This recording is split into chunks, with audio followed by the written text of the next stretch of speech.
हाथ रख दोगे वहीं मैं रहूंगा। भागवत में 2-3 जगह पर भक्तों के विषय में भगवान स्वयं कहते हैं कि मेरे भक्तों के लक्षण क्या है। कोई और कहे तो एक बार को ना भी सुने, स्वयं भगवान ही कह रहे हैं कि मेरे भक्त के लक्षण क्या है, तो सुनने चाहिए ना। तो आज हम उन्हीं भक्तों के लक्षणों पर थोड़ी चर्चा करते हैं। एक जगह तो कपिल देवभूति संवाद में माता देवभूति सामने बैठी है और भगवान कपिल से प्रश्न कर रहे हैं। तब माता कपिल ने भगवान से पूछा कि भगवान, आपकी आराधन करने वाले भक्तों के गुण बताइए, और फिर एक प्रश्न और किया कि उन गुणों में यह भी बताइए आपको कौन सा प्रिय है। तो भगवान ने 4 प्रकार के भक्त बताए हैं यहां पर, और इन 4 प्रकार के भक्तों को हम लोग सुने। फिर एकादश स्कंद में भगवान कृष्ण फिर 4 प्रकार के भक्त बताते हैं, उनके भी गुण सुनेंगे। हम में कौन से लक्षण हैं ये खोजिए। यहां पर ठाकुर जी कहते हैं, बहुत सुंदर बात, बहुत ध्यान से सुनना। मैया देवभूति माता सामने बैठी, मां 4 प्रकार के मेरे भक्त हैं, तामस, राजस, सात्विक और चौथा है निर्गुण। इन चारों के लक्षण सुनिए और मुझे कौन सा प्रिय है वह भी सुनिए। सबसे पहले ठाकुर जी तामस भक्त का विषय बताते हैं। मां, पहले भक्त का नाम है तामसी भक्त, और वो भक्त कैसा होता है, थोड़ी मद्दी रखो। तामस भक्त कैसा, अभिसंधाय यो हिंसाम दंभम मात्सर्यमेव वा सारंभी भिन्न भावम मयि कुर्यात् स तामस। मां, जो मेरे पास केवल और केवल दंभ से आता है। दंभ समझते हैं किसको कहते हैं? दिखावा, पाखंड, पाखंड को कहते हैं दंभ। पाखंड मतलब विश्वनाथ मंदिर केवल इसलिए जा रहे हैं क्योंकि पड़ोसी भी गया है, क्योंकि रिश्तेदार भी गया है, तो उनको जाके हम दिखावें कि देखो हम भी आते हैं। केवल इस भावना से मेरा दर्शन करने आया कि 4 लोगों को पता चले कि मैं भी भक्त हूं, मैं भी मंदिर जाता हूं। दंभ भाव से आता है, 4 लोगों को केवल बताने के लिए और पूरे विश्व को दिखाने के लिए जाता है कि देखो मैं मंदिर जा रहा हूं। दंभ। और दूसरी बात, बोले मैया वो जब मुझे प्रणाम करता है ना, तो प्रणाम करके केवल और केवल दूसरे की शिकायत मुझसे करता है कि ठाकुर जी उस पर तो बड़ी कृपा कर रखी है आपने, हैं? उसका तो सब काम बड़े बढ़िया चल रहे हैं, उसका तो ऐसा, उसका तो ये, इसका तो ये। ऐसी स्थिति जिसकी है मैया, जो केवल दूसरे की शिकायतें लेकर के और दंभ के पाखंड के भाव से मेरे पास आता है, इसको मैं तामसी भक्त कहता हूं। अब देखो, महादेव का भक्त रावण भी था, पर रावण किस भाव से जाता था? रावण दर्शन करने थोड़ी जाता था, वो कैलाश पर जाता था। वो कैलाश पर जाके जब देखता लंबी लाइन लग रही है देवताओं की, चारों तरफ लोग खड़े हाथ जोड़कर ये दर्शन करने के लिए, जैसे ही अंदर घुसने लगा दूतों ने कहा लाइन में आओ। तो रावण बोला, अच्छा हम लाइन में आएंगे क्या? तुम जानते नहीं हम कौन? दशानन। अब ये विचार कर लो, जो लोग मंदिर जाते हैं और लाइन में लगा दिए जाएं तो उनको बड़ी अपनी अवहेलना लगती है कि अरे तुम हमको पहचान ही नहीं। बस एक बात बोले, सबसे ज्यादा बिना लाइन के दर्शन मैं ही करता हूं। लेकिन एक बात बताऊं, मैं जानबूझ के नहीं करता। ऐसा नहीं है कि जानबूझ के कि भाई बिना लाइन के करें। कोई ना कोई व्यवस्था बनी जाती है, या तो मंदिर अधिकारी पहचान जाते हैं या कोई पहचान जाता है, तो फिर मिल ही जाते हैं दर्शन हमको। लेकिन कोई नहीं पहचानता तो फिर लाइन से ही जाना पड़ता है उस समय। लेकिन ये भाव आता है कि यार ये अधिकारी हमको पहचान जाए तो ले जाए थोड़ा आगे, उस समय मन में आता है कि भाई ये यही लक्षण तो भगवान कहते हैं, ये तामसी भक्त का लक्षण है, जो केवल और केवल अपने यश कीर्ति और केवल अपने अभिमान में मेरे सामने आता है मां, और जो दूसरे की हिंसा की भावना से आता है। नाथ मुझ पे कृपा भले ही मत करो, लेकिन उस पे भी मत करो। आप उस पे क्यों कर रहे हो? मुझ पे नहीं कर रहे, कोई बात नहीं, उस पे क्यों कर रहे हो? फिर ऐसी भावना जो मेरे सामने रखता है, मैया वो भक्त तो है बेचारा, लेकिन तामसी है, मुझको बिल्कुल प्रिय नहीं है। रावण जब जाता था तो वो उसकी भावना ये नहीं होती मैं महादेव को देखूं, उसको ये होता सबको पता चले कि मैं आया हूं। इसीलिए वो ऐसी ऐसी ध्वनि निकालता था श्लोकों की। एक श्लोक हमने गाया, बड़ा प्रसिद्ध हुआ महादेव का, रावण रचित श्लोक था। रावण ऐसे श्लोक गाता था कि सामने खड़े लाइन वाले लोग भी उसको प्रणाम करने लग जाएं, पृथ्वी डामाडोल हो जाए, आकाश के बादल गर्जना करने लग जाएं। यस्यास्ते ड्राट ड्राट डुट डुट मम लम टम टम टम टम टम डमशम डमशम डुडमशम डुहि डुहि चकितम भूपके भूपनालम तैलम तैलम तु तैलम कुकु कुकु कुकु क्वांग क्वांग क्वांग क्वांग क्वांग ध्यायन्ते यस्य गान्ते वसति से सकलम पातुनो चंद्रचूड़। पार्वती जी आती, महादेव जल्दी चलो, महादेव ध्यान में बैठो। क्या हो गया? बोले कि बर्फीले पहाड़ गिर रहे हैं ऊपर से। बोले क्यों? बोले रावण आया है, श्लोक गा रहा है।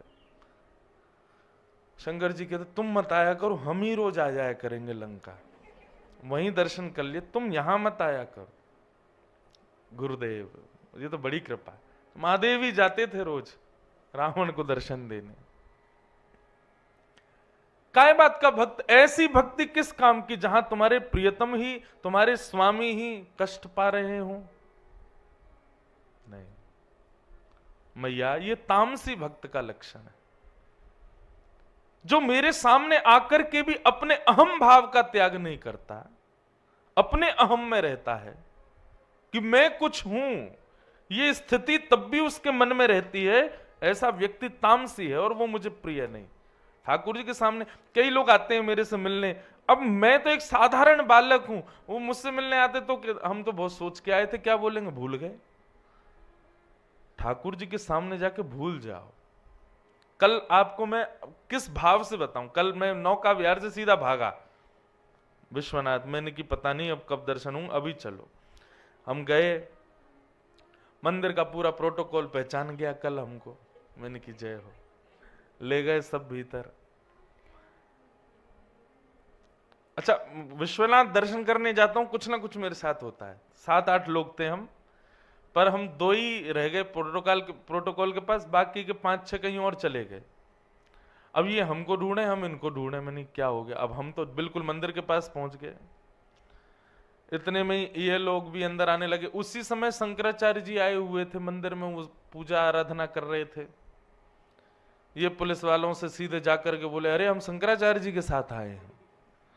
पुलिस वालों ने तुरंत दरवाजे खोले, जल्दी जाओ भीतर, लौटते समय हमारे लिए प्रसाद और ले आना। अब ये भीतर घुस रहे, इतने में हम आ गए। अरे मैंने कि रुको रुको रुको, मिल गए भैया, जल्दी आओ। अब ये बाहर आ, पुलिस वाले कहे आप तो शंकराचार्य जी के संग थे। बोले वो खड़े हमारे शंकराचार्य, मेरे को दिखा में, बोले जी। पर लेके गए तो भीतर दर्शन हो गए, महादेव के कपाट खोल के दर्शन करा दिए, पर संतोष नहीं हो रहा था मन को।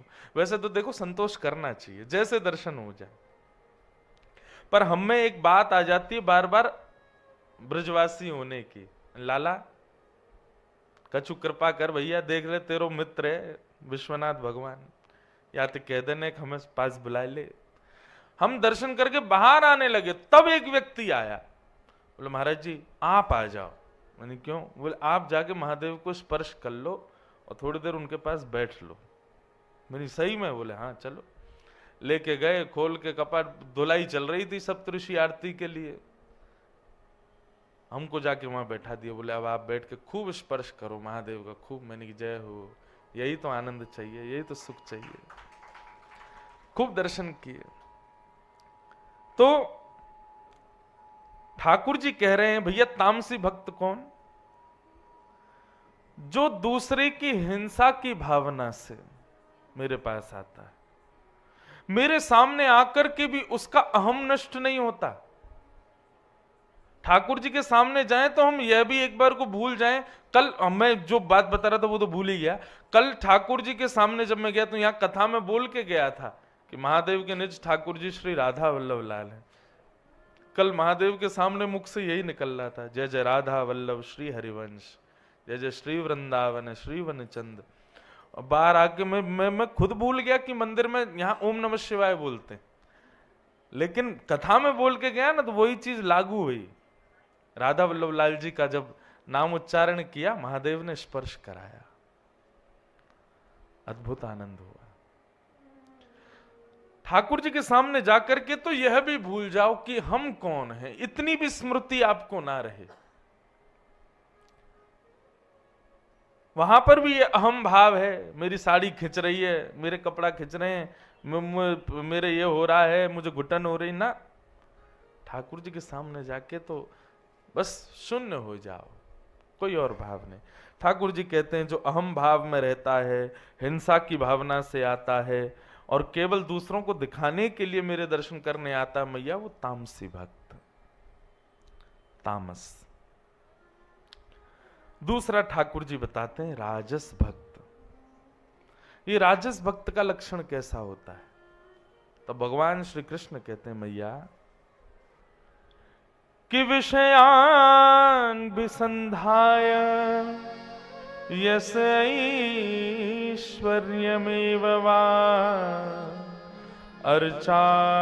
अर्चादावर्चयेद्यो मां पृथक भावस राजस। ठाकुर जी कह रहे हैं राजस भक्त का लक्षण क्या है? मां जो केवल सांसारिक ऐश्वर्य की कामना से मेरे पास आता है, सुख संपत्ति घर आवे कष्ट मिटे तन का, ओम जय जगदीश हरे। जिसको केवल सांसारिक संपत्ति चाहिए, ऐश्वर्य चाहिए, यश चाहिए, नाम चाहिए, कीर्ति चाहिए, केवल इन्हीं कारणों से जो मेरा दर्शन करता है मैया। और दूसरा लक्षण इसका बताया जो केवल मेरी अर्चा विग्रह में निष्ठा रखता है और उसके अलावा ना मेरे वैष्णवों में निष्ठा, ना संतों में निष्ठा, ना ब्रजवासियों में निष्ठा, किसी में निष्ठा नहीं, केवल मेरे विग्रह में निष्ठा रखता है। कई लोगों को मंदिर में देखा, विग्रह की तो खूब पूजा करेंगे, बाहर आके पंडित जी को गाली दे रहे हैं, बाहर आके ब्रजवासियों को सुना रहे हैं, बाहर आकर के संत महापुरुषों को ही सुना रहे हैं। आपकी भक्ति कभी स्वीकार नहीं होगी। जो केवल सांसारिक संपत्ति की कामना करता है मेरे से, घर बन जाए, गाड़ी मिल जाए, ये हो जाए, वो हो जाए, मेरे ये काम रुके, वो बन जाए। भैया एक बात मेरी बहुत ध्यान से सुनो, संसार में जितनी भी चीजें आप प्राप्त करना चाहते हो सब आपका कर्म प्रदान कर सकता है।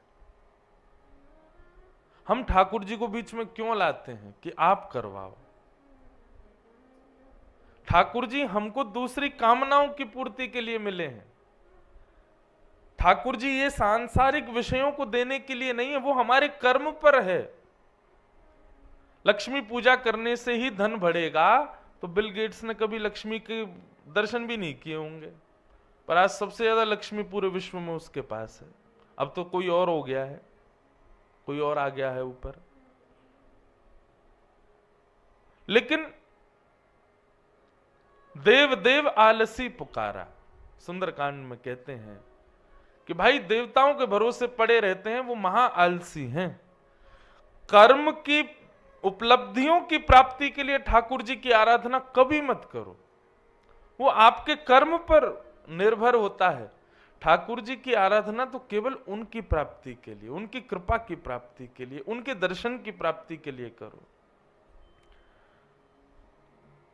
जो नाम जप करते हैं, परिक्रमा करते हैं, एकादशी व्रत करते हैं और आदि आदि वैष्णव धर्मों का पालन करते हैं, पर उनके बदले चाहते सांसारिक वस्तु हैं, तो माफ कीजिए आपके द्वारा किए गए वैष्णव धर्म वो उच्च श्रेणी, श्रेष्ठ श्रेणी के नहीं माने जाएंगे। एक जगह मैं कथा करने के लिए गया तो जैसे सब माला जपते हैं, नाम जप करते हैं, तो आजकल काउंटर आ गया, वो ऐसे उंगली में लगा रहता है और लोग उस पर बटन दबाते रहते हैं। अच्छी बात है, कोई बुराई नहीं है उसमें। देखो हमारे पूज्य पिताजी कहते हैं माला क्या है? साधन है, साध्य नहीं है। माला साधन है, और हम सदा साधन में ही रहेंगे तो साध्य की प्राप्ति कैसे होगी? दिल्ली से बनारस आना, फ्लाइट क्या है? साधन है। साध्य क्या है? बनारस। तो साधन, जब मैं साधन से उतरूंगा तब तो साध्य मिलेगा ना। मैं साधन में ही बैठा रहूंगा, साध्य कैसे मिलेगा? समझ में आ रही है साधन साध्य वाली बात? माला क्या है? माला साधन है। बोले तो फिर इसका साधन का प्रयोग कैसे? बोले इतना जपो, इतना जपो, इतना जपो, इतना जपो, इतना जपो कि आपकी श्वास की तरह जीव पर नाम मंडराता रहे, और एक दिन ऐसा आए कि ये माला छूट जाए और उसके बिना भी नाम चलता रहे। ये जीवन की उपलब्धि।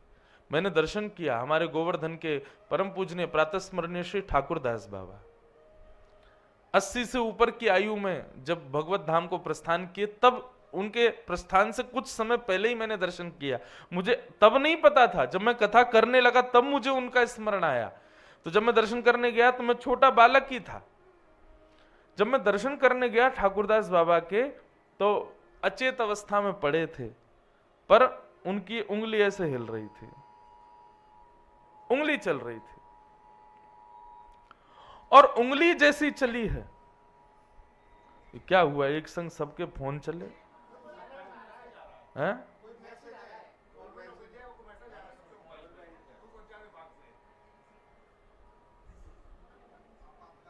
मैंने कि भाई एक संग सबके,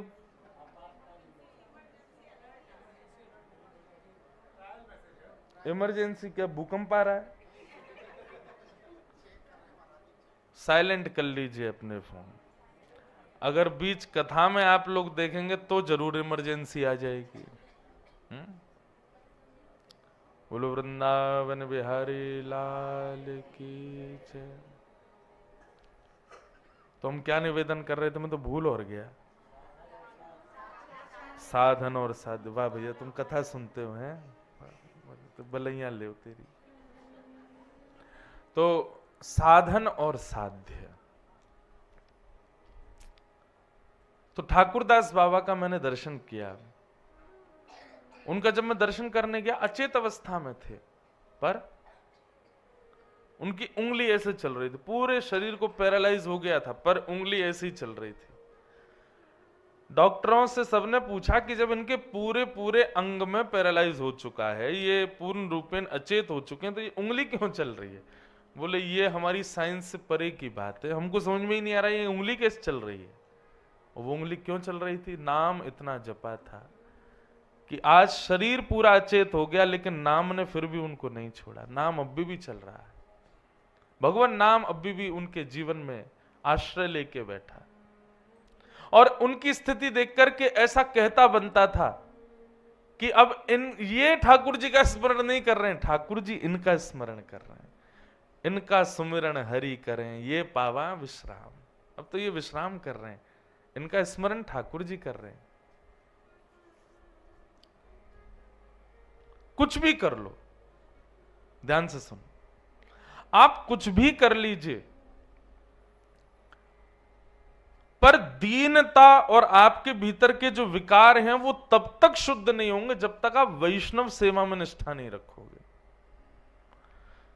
क्योंकि ठाकुर जी की सेवा से भक्ति तो बढ़ जाएगी, लेकिन दीनता नहीं आ पाएगी। दीनता समझते? सरलता, सहजता, दीनता, ज्यादा छल कपट नहीं, ज्यादा चतुराई नहीं। ये सब कब आते हैं हमारे भीतर? जब हम झुकते हैं। और ठाकुर जी के सामने झुकना नहीं माना जाता, माफ कीजिएगा। क्यों?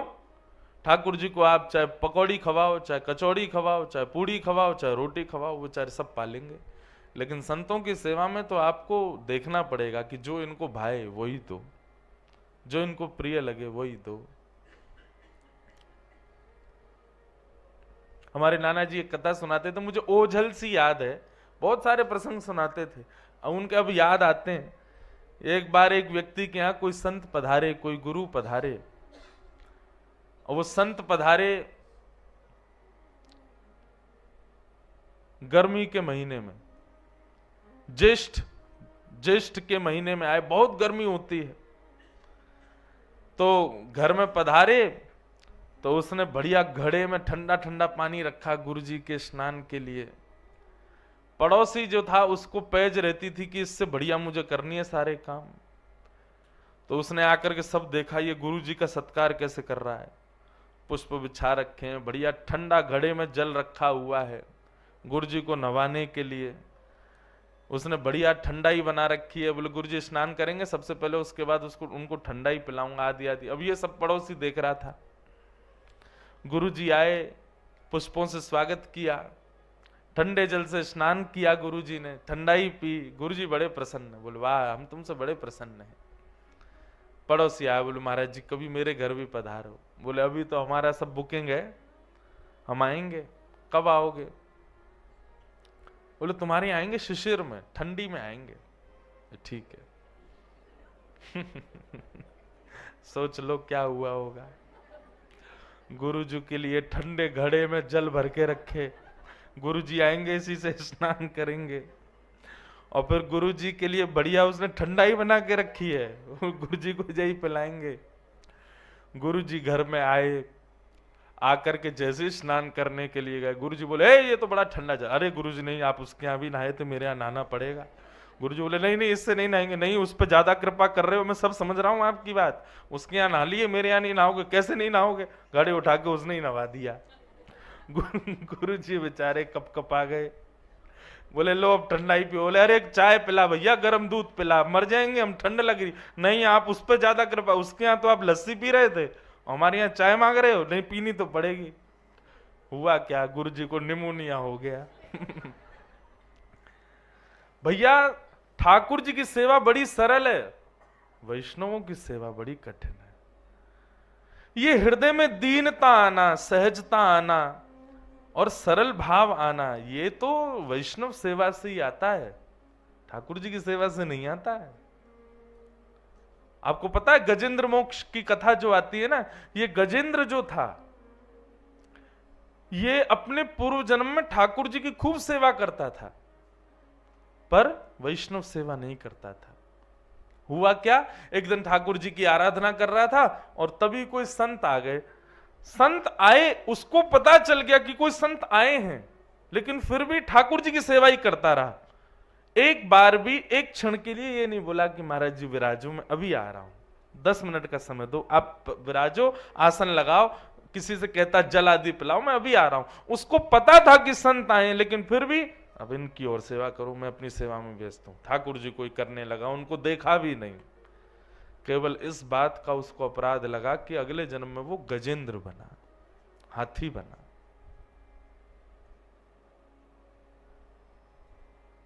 वैष्णव अपराध बंधुओं कभी ना बने हमसे।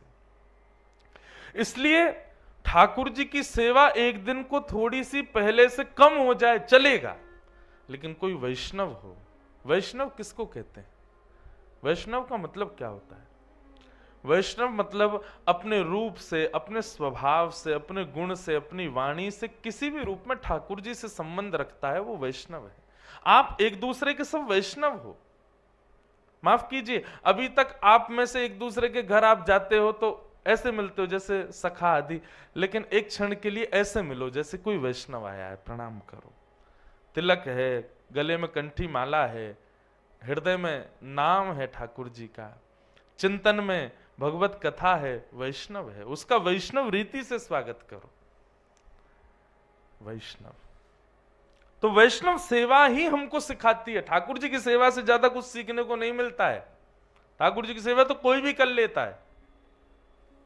डलिया में लिए घूम रहे ठाकुर जियों को सेवा तो उनकी भी हो रही है, लेकिन नहीं, ठाकुर जी की सेवा आसान है, वैष्णव सेवा कठिन है। वो करना प्रारंभ करो। तो भगवान कहते हैं ये राजस भक्त जो है केवल मेरी मूर्ति में निष्ठा रखता है, इसके अलावा मेरी किसी भाव में निष्ठा नहीं रखता, ये भी मुझे प्रिय नहीं है मैया। आप श्रृंगार कैसा करते हो, 56 भोग कितना धराते हो, ठीक है, अच्छा है, करना चाहिए, पर उसके संग संग वैष्णव सेवा का भाव भी आपके हृदय में, संत सेवा का भाव भी आपके हृदय में होना चाहिए। संत पधारे, वैष्णव पधारे, उस समय यह भी विचार मत करो कि पृथ्वी पर धूल पड़ी है, प्रणाम करो।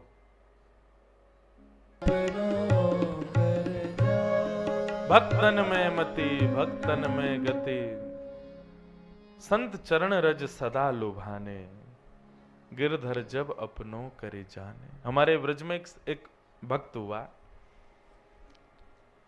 जब वो सारे भक्तों से मिलता, सब अपने ठाकुर जी की बात बताते, हमारे लाल जी ऐसे, हमारे ठाकुर जी ऐसे, वो चुपचाप बैठा रहता। सब बोलते तू क्यों नहीं बताता तेरे ठाकुर जी कैसे हैं, तेरी सेवा कैसी चलती है? बोले बस बढ़िया चलती है, मेरे को बताने का मन नहीं है। बोले अरे देख, हम सबके घर पे उत्सव भी होते हैं, तू कभी उत्सव भी नहीं करता, बताया तो कर तेरे ठाकुर जी कैसे हैं। बोले नहीं, मैं अपने ठाकुर जी का दर्शन किसी को नहीं कराता। बोले क्यों नहीं कराता? बोले कोई मेरे ठाकुर जी को देख के ये नहीं बोले ये कैसे ठाकुर जी, इसलिए मैं नहीं कराता। अब तो सबको और ज्यादा लगे कि इसके ठाकुर जी देखो ऐसे कैसे ठाकुर जी हैं भैया, जिनको देख के सब यूं बोल जाते हैं ये कैसे ठाकुर जी। एक भक्त पीछे पड़ गया, बोले कि नहीं मैं तो तेरे लाल जी का दर्शन करूंगा। बोले तुम बोल दोगे ये कैसे ठाकुर जी? बोले कि मैं बिल्कुल नहीं बोलूंगा, सौगंध खा के कह रहा हूं, बिल्कुल नहीं बोलूंगा।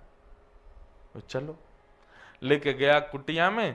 तो जैसे कुटिया में लेके गया तो एक सिंहासन पर एक छोटा सा मटका रखा था, और मटके के ऊपर चंदन लगा, रोरी लगी, माला लगी, सब बढ़िया सजा धजा के वो मटका रखा था। बोले कहाँ है ठाकुर जी? बोले जे बैठे। मटके को दिखाया, बोले ये रहे।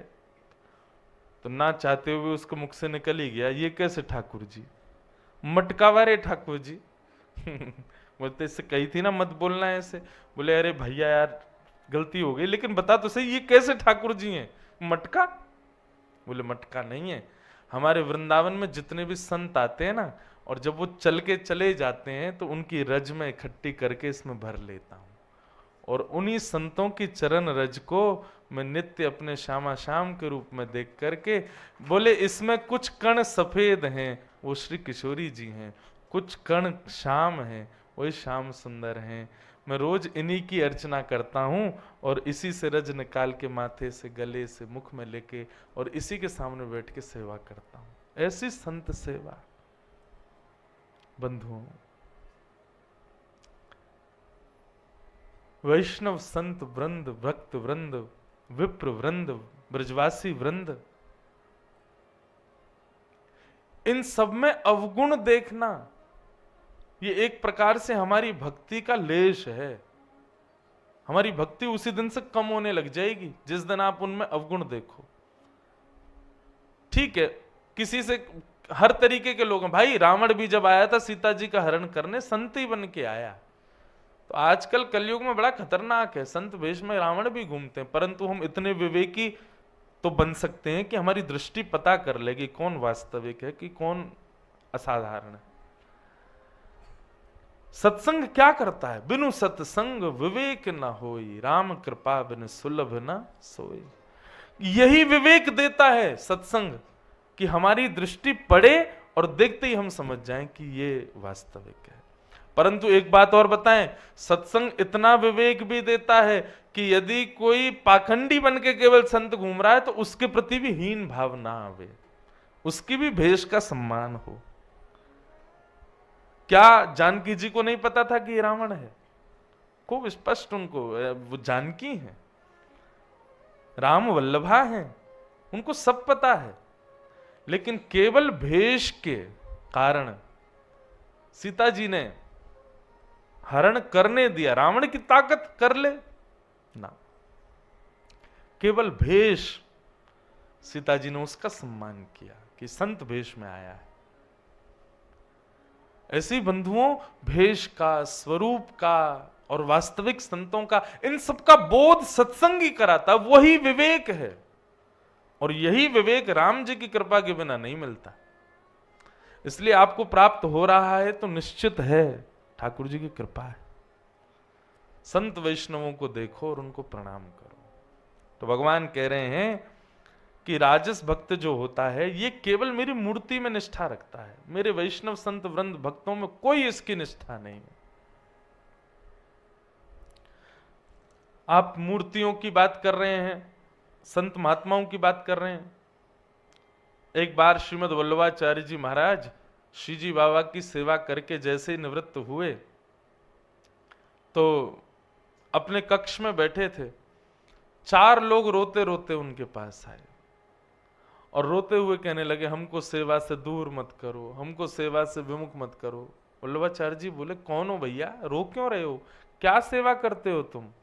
नहीं, हम बस आप हमको सेवा से दूर मत करो, ऐसा कहकर के वे अंतर ध्यान हो गए।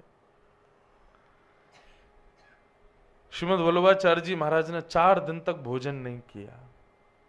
सबने आकर के प्रणाम करके निवेदन किया, बोले भगवान आप प्रसाद ग्रहण नहीं कर रहे, कारण क्या है? तब उन्होंने बताया, 4 दिन पहले 4 लोग आके रो रहे थे मेरे आगे, हमको सेवा से दूर मत करो। सबने पूछा कौन थे वो?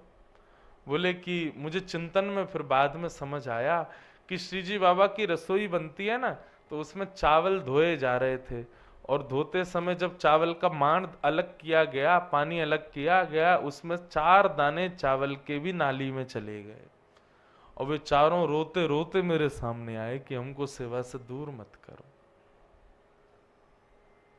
हम भोग लगी वस्तु को ऐसे छोड़ देते हैं। अरे भैया, ये अन्न के कण भी जड़ चेतन हर वस्तु ठाकुर जी की सेवा में प्रस्तुत होती है।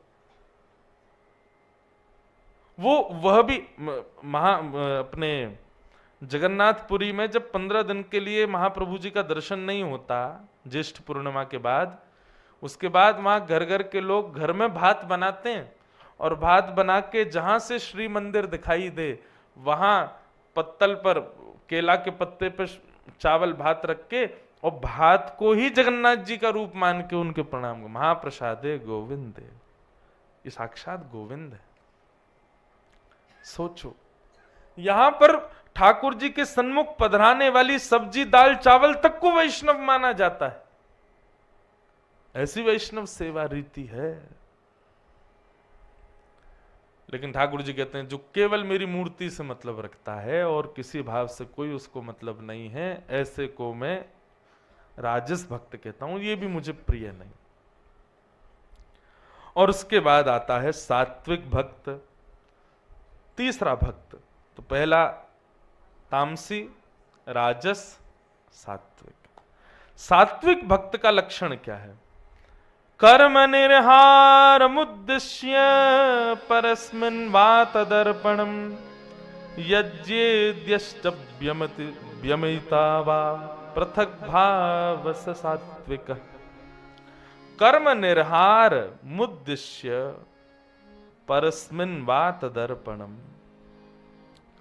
भगवान कह रहे हैं जो प्रत्येक क्रिया कर्म करने के बाद में श्रेय मुझको देता है, कोई उपलब्धि उसने प्राप्त की, संसार के लोग तो आके उसको बधाइयां दे रहे थे, भैया तुमने इतनी बड़ी उपलब्धि प्राप्त की, परंतु वो नेत्र बंद करके मेरा स्मरण करे, बोले ठाकुर जी सब आपकी कृपा है, हमने कुछ नहीं किया, सब नाथ की कृपा है, हमारे वश में कुछ भी नहीं है। कोई उसकी योग्यताओं की प्रशंसा करे, उसके कर्म की प्रशंसा करे, उसके श्रेष्ठ भावों की प्रशंसा करे, वो हर स्थिति में केवल यही भाव रखता है कि नहीं, केवल कृपा है, मेरे पास तो ये योग्यता है ही नहीं, ठाकुर जी ने मुझ पर कृपा कर दी है। तद अर्पणम, अपनी प्रत्येक क्रिया का अर्पण मेरे चरणों में कर दे। कोई भी काम बन गया, कोई क्रिया बन गई, कोई उससे श्रेष्ठ भाव हो गया, सबके पीछे केवल यही रखे ठाकुर जी ने कराया है।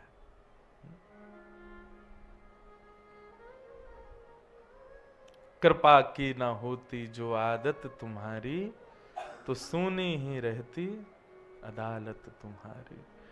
जो दीनों के दिल में जगह तुम ना पाते, तो किस दिल में होती हिफाजत तुम्हारी। कृपा की ना होती जो आदत तुम्हारी।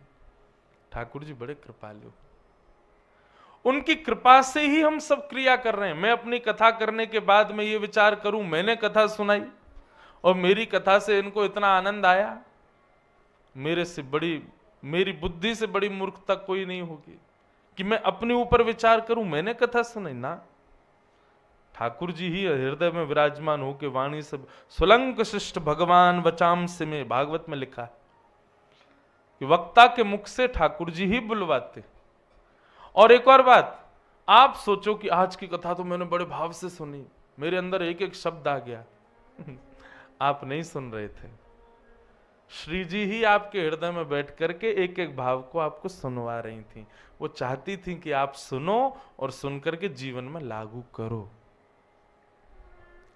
हमारा सुनना, सुनाना, चलना फिरना, हर कर्म के पीछे ठाकुर जी की कृपा है। ऐसा भाव जो रखता है मैया, वो सात्विक भक्त है। भगवान मैया बोली आपको वो प्रिय है? ठाकुर जी बोले हाँ प्रिय तो है, पर अति प्रिय नहीं है। जैसे कई लोग हमको अच्छे लगते हैं, लेकिन कई लोग ऐसे होते हैं जिसको बगैर हम एक पल रह नहीं सकते, वो अति प्रिय कहलाता है। भगवान बोले अति प्रिय ये भी नहीं है, हाँ अच्छा लगता है, कभी कभी मिल जाए तो मुझे बहुत बढ़िया लगता है, सुख मिलता है ऐसे व्यक्ति को देख के, मुझे अच्छा लगता है, पर ऐसा नहीं है कि मंदिर में आए और मैं उसको हृदय से लगा लूं। वो तो चौथे प्रकार के भक्त हैं। मैया बोली तो फिर तुरंत बताओ ये चौथा भक्त कौन सा है जिसको आप हृदय से लगाने के लिए लालायित रहते हो? तब ठाकुर जी बताते हैं, आहा निर्गुण भक्त। मैया ये निर्गुण भक्त कैसा होता है? लक्षणम भक्ति योगस्य निर्गुण हृदाहतम अहैतुक्य व्यवहिता या भक्ति पुरुषोत्तम। जैसा मैंने एक दिन कुम्मन दास जी के लिए बताया था ना, उनका पुत्र मर गया और ये खबर सुनते ही मूर्छित हो गए। सबको लगा पुत्र विरह में मूर्छित हुए, लेकिन वो मूर्छित हुए किस लिए थे? गोसाई जी ने आके कान में बोले चिंता मत करो, सूतक में भी हम तुमको दर्शन करा देंगे। सोई जग गए। बोले जय हो, बड़ी कृपा। भगवान कहते हैं निर्गुण भक्त है, जिसको संसार के एक भी व्यवहार से कोई मतलब नहीं, जीवन में कुछ भी विपरीत अवस्था, कुछ भी विपरीत हो जाए, फिर भी उसके हृदय में कोई विचलितता ना आवे। उसकी सब चीज में प्रधानता एक ही होनी चाहिए कि श्याम सुंदर मुझे दिखें, बस वो जैसे भी हो, बस वो मेरे रहें। उनके बगैर मैं एक क्षण भी रह नहीं सकता। ऐसी विचारधारा जिसकी बन जाए। अभी भरतपुर के भी यहां वैष्णव बैठे हैं। भरतपुर में कथा थी तो वहां हमने एक कथा सुनाई थी। एक भगवान के भक्त हुए, मदन मोहन जी के ही भक्त थे, काले खां। काले खां के विषय में कथा, इतनी सुंदर कथा काले खां की। एक विजातीय व्यक्ति,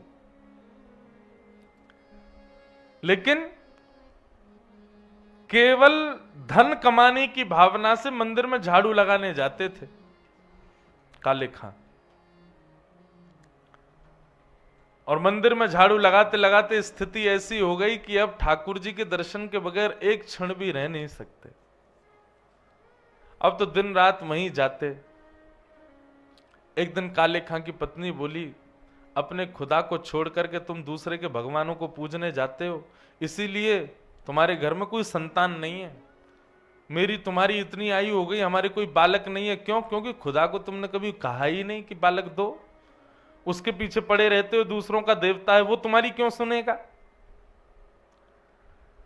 काले खां ठाकुर जी के पास गए, बोले नाथ भगवान, मुझे पुत्र की कामना नहीं है। बहुत सुंदर बात है, काले खां का चरित्र बहुत सुंदर। मुझे पुत्र की कामना नहीं है, पर मैं चाहता हूं ये पत्नी की रोज की चिकचिक बंद हो। ये आपको दोष देती है और मेरी और आपकी भक्ति को दोष देती है, इससे मुझे बड़ी परेशानी होती है ठाकुर जी। उसका मुख बंद करने के लिए एक संतान दे दो।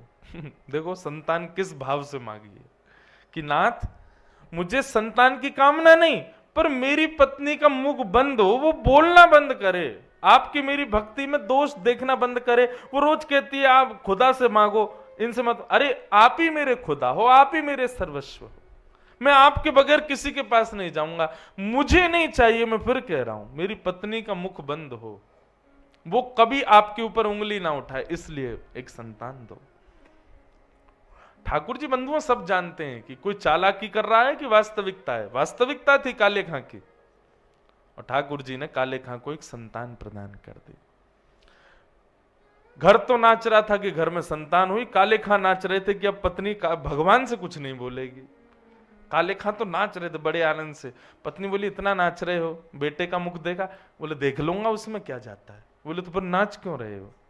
तू नहीं समझेगी, तुमने बेटा तो अभी तक देखा नहीं, फिर भी नाच रहे हो। काले खां तो इसलिए नाच रहे थे ना कि कुछ बोले ना। 8 साल का हो गया बालक। लेकिन बंधुओं भक्त के जीवन में सब बढ़िया बढ़िया चले, ठाकुर जी को उसमें मजा नहीं आता। नमक मिर्च डालते रहते हैं बीच बीच में, ऐसा कुछ करते जरूर हैं जिससे न तड़का लगे, छींक आवे। जैसे घर में मिर्च का तड़का लगता है, सब छींकते डोलते हैं घर के लोग हैं। ऐसे हमारे ठाकुर जी हैं। अगर सब इजी इजी चल रहा है ना भक्त के जीवन में, तो इनको मजे नहीं आते, ये फिर मिर्च का तड़का मारते हैं उसमें, और फिर महाराज छींकता डोलता वो दर दर। काले खां के साथ वही हुआ। एक दिन काले खां मंदिर में खड़ा था, 8 साल का इनका बालक हो गया। यमुना जी के तट पर बालक खेल रहा था, और खेलते हुए उस बालक को एक काले सर्प ने डस दिया। और काले सर्प ने जैसे ही डसा महाराज, बालक दौड़े दौड़े काले खां के घर आ गए। काले खां की पत्नी को आकर के बताया। जैसे ही पत्नी को पता चला, पत्नी दौड़ करके बालक के पास गई, फिर बालक को अचेत अवस्था में देख काले खां के पास गई। काले खां मंदिर में मदन मोहन जी के राजभोग दर्शन कर रहे थे। राजभोग दर्शन करते हुए पत्नी पहुंच गई। पत्नी ने आकर के कहा जल्दी चलो, तुम्हारे बेटे को काले सर्प ने डस दिया है, उसको अभी किसी ओझा के पास ले जाना पड़ेगा, अभी उसका झाड़ा लगवाना पड़ेगा, उसका विष चढ़ जाएगा, हमारा पुत्र मर जाएगा। लेकिन काले खां तो सामने खड़े मदन मोहन जी को देख रहे थे। पीछे से पत्नी जब बोलने लगी तो काले खां के नेत्रों से आंसू निकले, लेकिन आंसू इसी शिकायत में निकले, तभी मैं कहूं इतना बढ़िया बढ़िया क्यों चल रहा है सब। लाल जी मिल गया चैन आपको, ये क्या कर दिया आपने। उनको ये चिंता नहीं थी कि पुत्र को सर्प डस गया, उनको ये चिंता थी कि अब पता नहीं कितने दिनों के लिए मैं ठाकुर जी के दर्शन से फिर दूर हो जाऊंगा, और कहीं मेरे पुत्र के यदि प्राण निकल गए तो मेरा मंदिर मेरी पत्नी छुड़वा देगी, वो यहां तो मुझे बिल्कुल ही नहीं आने देगी। खूब रोए मदन मोहन जी को देख के। पत्नी बुरा भला सुनाने लगी, अरे पूरे दिन इसी के सामने खड़े रहते हो, अरे जल्दी चलो तुम्हारे पुत्र के प्राण निकल जाएंगे। काले खां जी दौड़े, अपने पुत्र को जाकर के देखा, अचेत अवस्था में पड़ा था। पत्नी ने कहा था किसी ओझा के पास ले चलो या किसी ओझा को ले आओ, लेकिन काले खां किसी को लेकर के नहीं आए। किसी वैद्य ने वहीं खड़े हुए उनके पुत्र को देखा और बता दिया, बोले कि इसके तो प्राण निकल गए, अब ये जीवित नहीं है। पत्नी क्रोधित हो गई और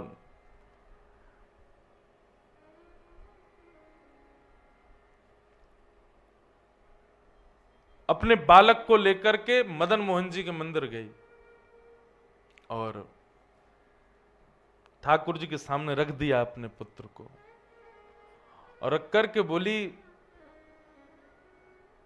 तुम बहुत कहते थे ना कि इन्होंने ही दिया है तुम्हारे पुत्र को, इन्होंने दिया है तो यही जीवित कर दें इसको। तब काले खां ने कुछ पंक्तियां गाई और उन पंक्तियों को गाते हुए कहा, नाथ, अंतिम पंक्ति उसकी बड़ी सुंदर है, हिंदुओं के नाथ हो तो मेरा कोई दावा नहीं, पर हो जगत के नाथ तो मेरी सुध लीजिए। हे नाथ, यदि आप केवल हिंदुओं के ठाकुर जी हो तो कोई बात नहीं, पुत्र मर गया, सब सहूंगा, आपका दर छोड़ दूंगा। लेकिन मैंने तो लोगों को आपको जगन्नाथ बोलते हुए सुना है, जगतनाथ बोलते हुए सुना है। हिंदुओं के नाथ हो तो मेरा कोई दावा नहीं, पर हो जगत के नाथ तो मेरी सुध लीजिए। मेरे पुत्र को जीवित इसलिए मत करो कि मेरा पुत्र है, इसलिए कर दो कि कहीं मेरा आपके दर पर आना बंद ना हो जाए। और ऐसा कहते ही काले खां के सामने अचेत अवस्था में मुख से झाग निकल रहा था, पुत्र के विष लग गया था। जैसे ही ये बात कही, इतने में ही पुत्र उठ करके बैठ गया। पुत्र के बैठते ही सब लोग वहां पर जय जयकार करने लगे। पुत्र खड़ा होते ही अपने पिता के पास गया, पिताजी पिताजी। काले खां ने बोला, हाँ कहो। बोले कि वो कहाँ चला गया? बोले कौन? बोले एक बालक आया था, एक बालक मेरे सिर पर हाथ फेर रहा था, मैं उसी की गोद में लेटा हुआ था, बड़ा सुंदर था, उसके कटाक्ष नेत्र थे, बड़ी सुंदर मुस्कान थी, उसमें से बड़ी प्यारी सुगंधी आ रही थी पिताजी, वो मुझे खेलने के लिए बुला रहा था। वो बालक कहाँ चला गया पिताजी? मुझे तो उसी के साथ खेलना है। काले खां के नेत्र सजल हो गए, हृदय से लगा लिया और कहा, आओ गोदी में बैठो, दिखाऊं वो बालक कहाँ है। गोदी में बालक को लेकर के द्वार से ही मदन मोहन जी को दिखाया, वो रहे। सामने देखते ही बालक निहाल हो गया। बोले कि हाँ यही आए थे, यही मेरे को गोदी में लेके बैठे थे। बंधुओं, सांसारिक लोगों के लिए यह विषय बड़ा बड़ा कठिन है, परंतु भक्तों के लिए यह विषय सर्वश्रेष्ठ है। क्या ठाकुर जी कह रहे हैं, भैया उसको संसार से मतलब ही नहीं होता, उसका सर्वस्व मैं हूं। कृष्ण धन कृष्ण तन, कृष्ण ही हमारो धन, आठों याम ऊधों में कृष्ण ही सो काम है। वो उठते भी इसीलिए कि हम कृष्ण को देखेंगे, वो सोते भी इसलिए कि कल पुनः उठ करके कृष्ण को देखना है, वो भोजन भी इसीलिए करते हैं कि कृष्ण प्रसाद है, वो श्वास भी इसलिए ले रहे हैं कि हमें वृंदावन जाना है, हमें श्यामा श्याम के दर्शन करने हैं। अपनी प्रत्येक इंद्रिय को केवल मेरे लिए ही रखते हैं, इसके अलावा मेरे से अतिरिक्त उनकी और कोई इच्छा नहीं, कामना नहीं होती। मैया वो निर्गुण भक्त, और ये मुझे सबसे ज्यादा प्रिय है, ये मुझे सबसे ज्यादा प्रिय। श्याम सुंदर सदा हमको प्यारे रहे, हम उन्हीं के रहें, वो हमारे रहें। श्याम सुंदर सदा हमको प्यारे रहें, हम उन्हीं के रहें, वो हमारे रहें। हो राधा रमण सदा हमको प्यारे रहें, हम उन्हीं के रहें, वो हमारे रहें। राधा गाओ भाव से बंधुओं, आज विश्राम है इस उत्सव का, जितनी याचना करनी आज कर लो।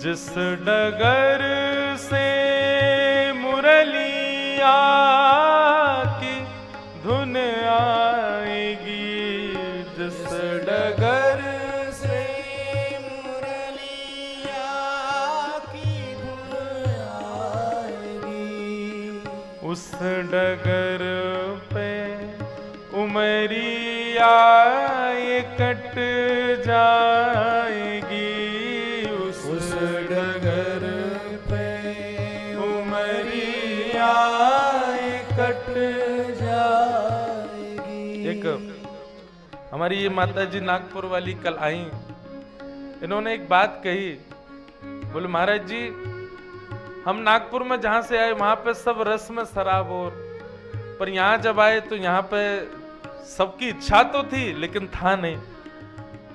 तो क्या किया, बोले हमने यहाँ सबको फिर गवा गवा के सुना के सबके अंदर एक भाव प्रकट किया। मतलब यही बात है, मुरली की धुन वहां आ रही थी, यहां नहीं थी, तो हमने यहां भी बजवाना शुरू किया।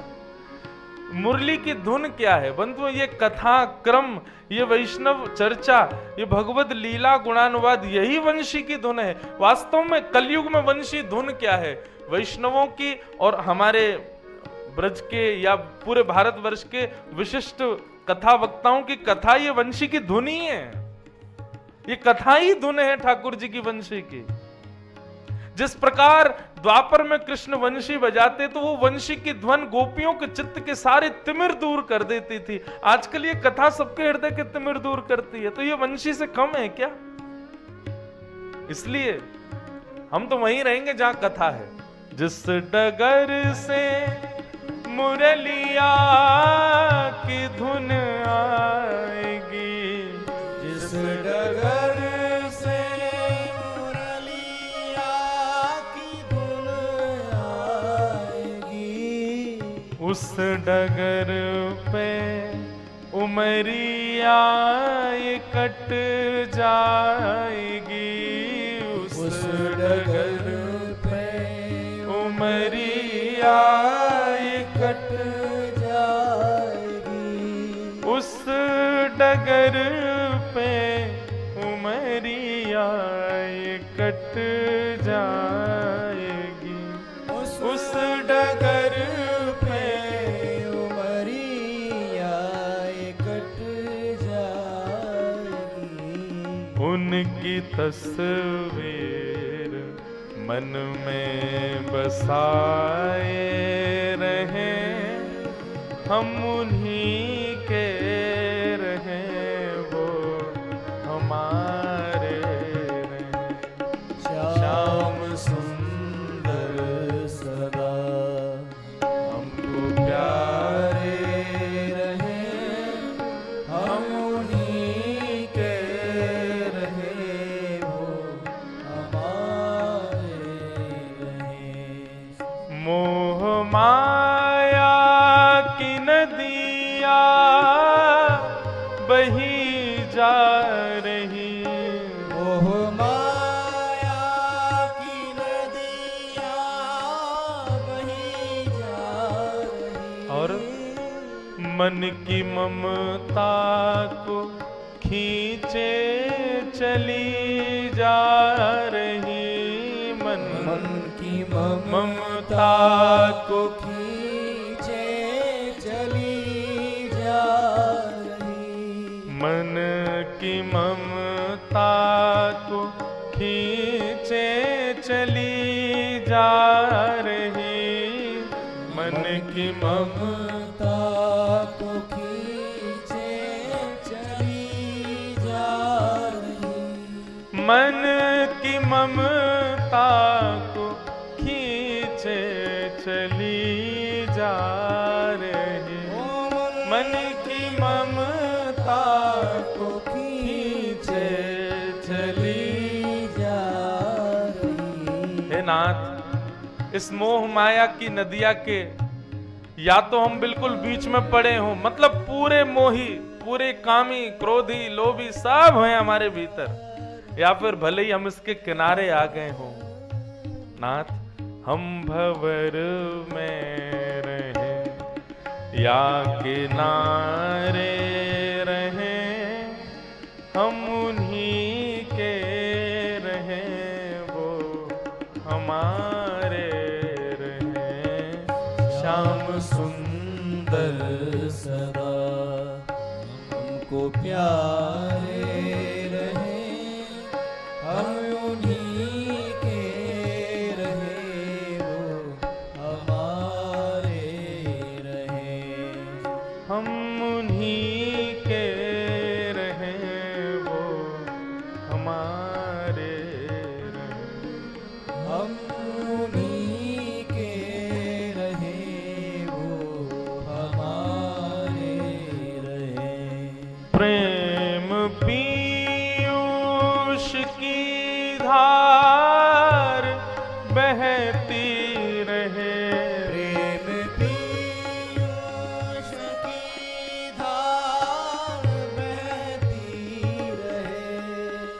नित्य घन श्याम रसनाय कहती रहे, नित्य घन श्याम रसनाय कहती रहे, नित्य घन श्याम रसनाय कहती रहे, नित्य घन श्याम रसनाय कहती रहे, नित्य घन श्याम रसनाय कहती रहे, नित्य घन श्याम रसनाय कहती रहे।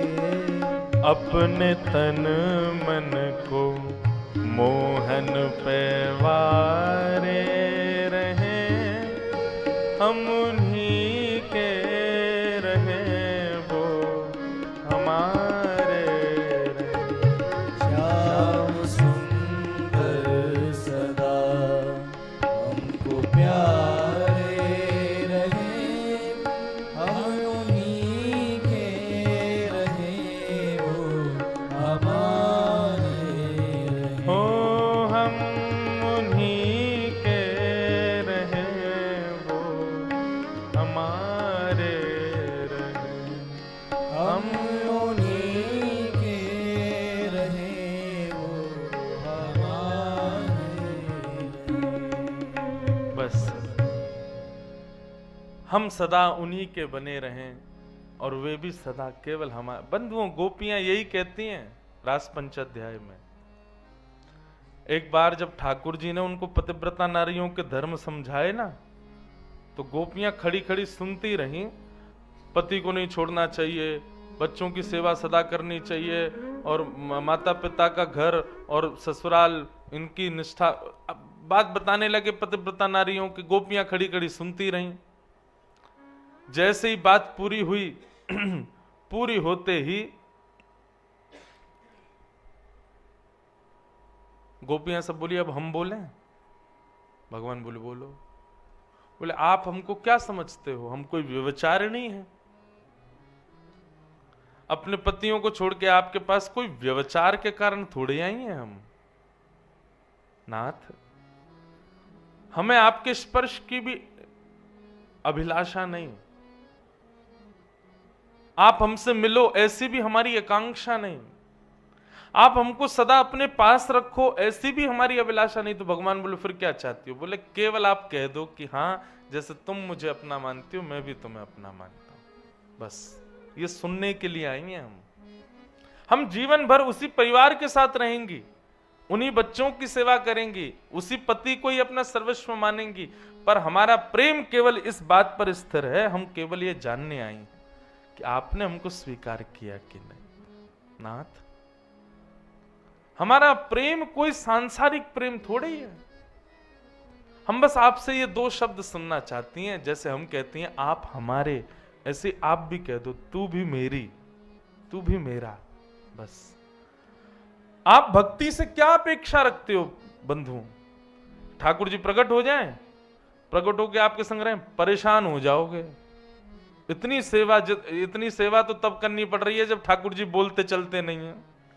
सोचो, यही चलन लगे, बोलन लगे। आप कथा सुन के घर गए तो देखो पूरा घर उजड़ो पड़ो। कौन बोले, मधुमंगल श्रीदामा सब आ गए घर में, आज कढ़ैया उल्टी पड़ी है, गैस सिलेंडर उठा के फेंक दिए नीचे। ठाकुर जी तो ऐसे ही उधम मचावे में। अब द्वापर में सिलेंडर वगैरह नहीं थे, नहीं तो गोपीन के घर में विस्फोट होते। ठाकुर जी बहुत उद्यमी है, ये चलते फिरते बोलते नहीं है, तब तो इतनी सेवा करनी पड़ती है। सोचो, ठाकुर जी चलने लगे, बोलने लगे, सब क्रिया करने लग गए। कभी कभी मुझे लगता है ठाकुर जी हम पे दया करते हैं, इसलिए बोलते नहीं, चलते नहीं। क्यों बेटा? यही दया मान लो कि हम बैठे हैं एक जगह स्थिर होके, हम ज्यादा ही हमने चलन फिलन शुरू कर दिया तो परेशान हो जाओगे। तो आप क्या अपेक्षा रखते हो अपनी सेवा से? बंधुओं, यहां सब सेवक गण, अधिकतर वो लोग बैठे हैं जो सेवा करते हैं, अपने घर में नाम जप करते हैं, ठाकुर जी की सेवा करते हैं, भोग लगाते हैं। इसलिए यहाँ की कथा का विषय अधिकतर भक्ति परक है। क्या अपेक्षा है आपकी ठाकुर जी से? ठाकुर जी प्रकट हो जाएं? नहीं। हमसे पूछो तो हमारी एक ही इच्छा है, नाथ कभी स्वप्न में या कभी अनुभव में या कभी संकेतिक रूप से केवल आप इतना हमको बता दो कि हाँ मैं भी तुझसे बहुत प्रेम करता हूं। बस ये सुनने के लिए हम सेवा कर रहे हैं नाथ। हमारी इच्छा है नहीं कि आप आओ। गोपियों का ये प्रेम देखो ना, रास पंचाध्याय में गोपियां कहती हैं आप हमको जीवन में कभी मत दिखो, हम तब भी जीवित रहेंगे। नाथ हम आपसे कोई कामना करते नहीं संसारिक, हम तो केवल ये सुनने आई हैं कि आप भी हमसे प्रेम करते हो ना। बस इतना कह दोगे वही हमारे लिए काफी है नाथ। हमको व्यभिचारिणी मत समझो आप।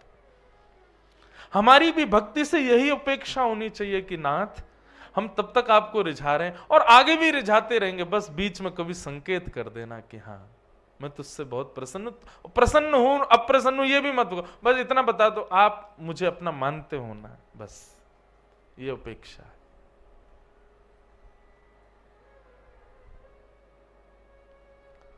आखिरी आश यही जीवन की पूर्ण करना प्यारे, क्या एक बार हृदय से लगा लो ओ मेरे प्रियतम, तुम हमारे थे, तुम हमारे हो, तुम हमारे ही रहोगे ओ मेरे प्रीतम। बस एक ही इच्छा है बस। तो इस प्रकार भगवान कहते हैं मैया लक्षणम भक्ति योगस्य, भक्ति योग के सारे लक्षण जिसके अंदर हैं। और जो अहेतुकी भक्ति करता है मेरी, अहेतुकी भक्ति किसको कहते हैं बंधुओं? चाहे कितनी विषम परिस्थिति आ जाए फिर भी ठाकुर जी का जो प्रेम विश्वास हृदय में है वो डगमगाए ना। बंधुओं विषम स्थिति आती हमारा सबसे पहले विश्वास खत्म होता है ठाकुर जी से।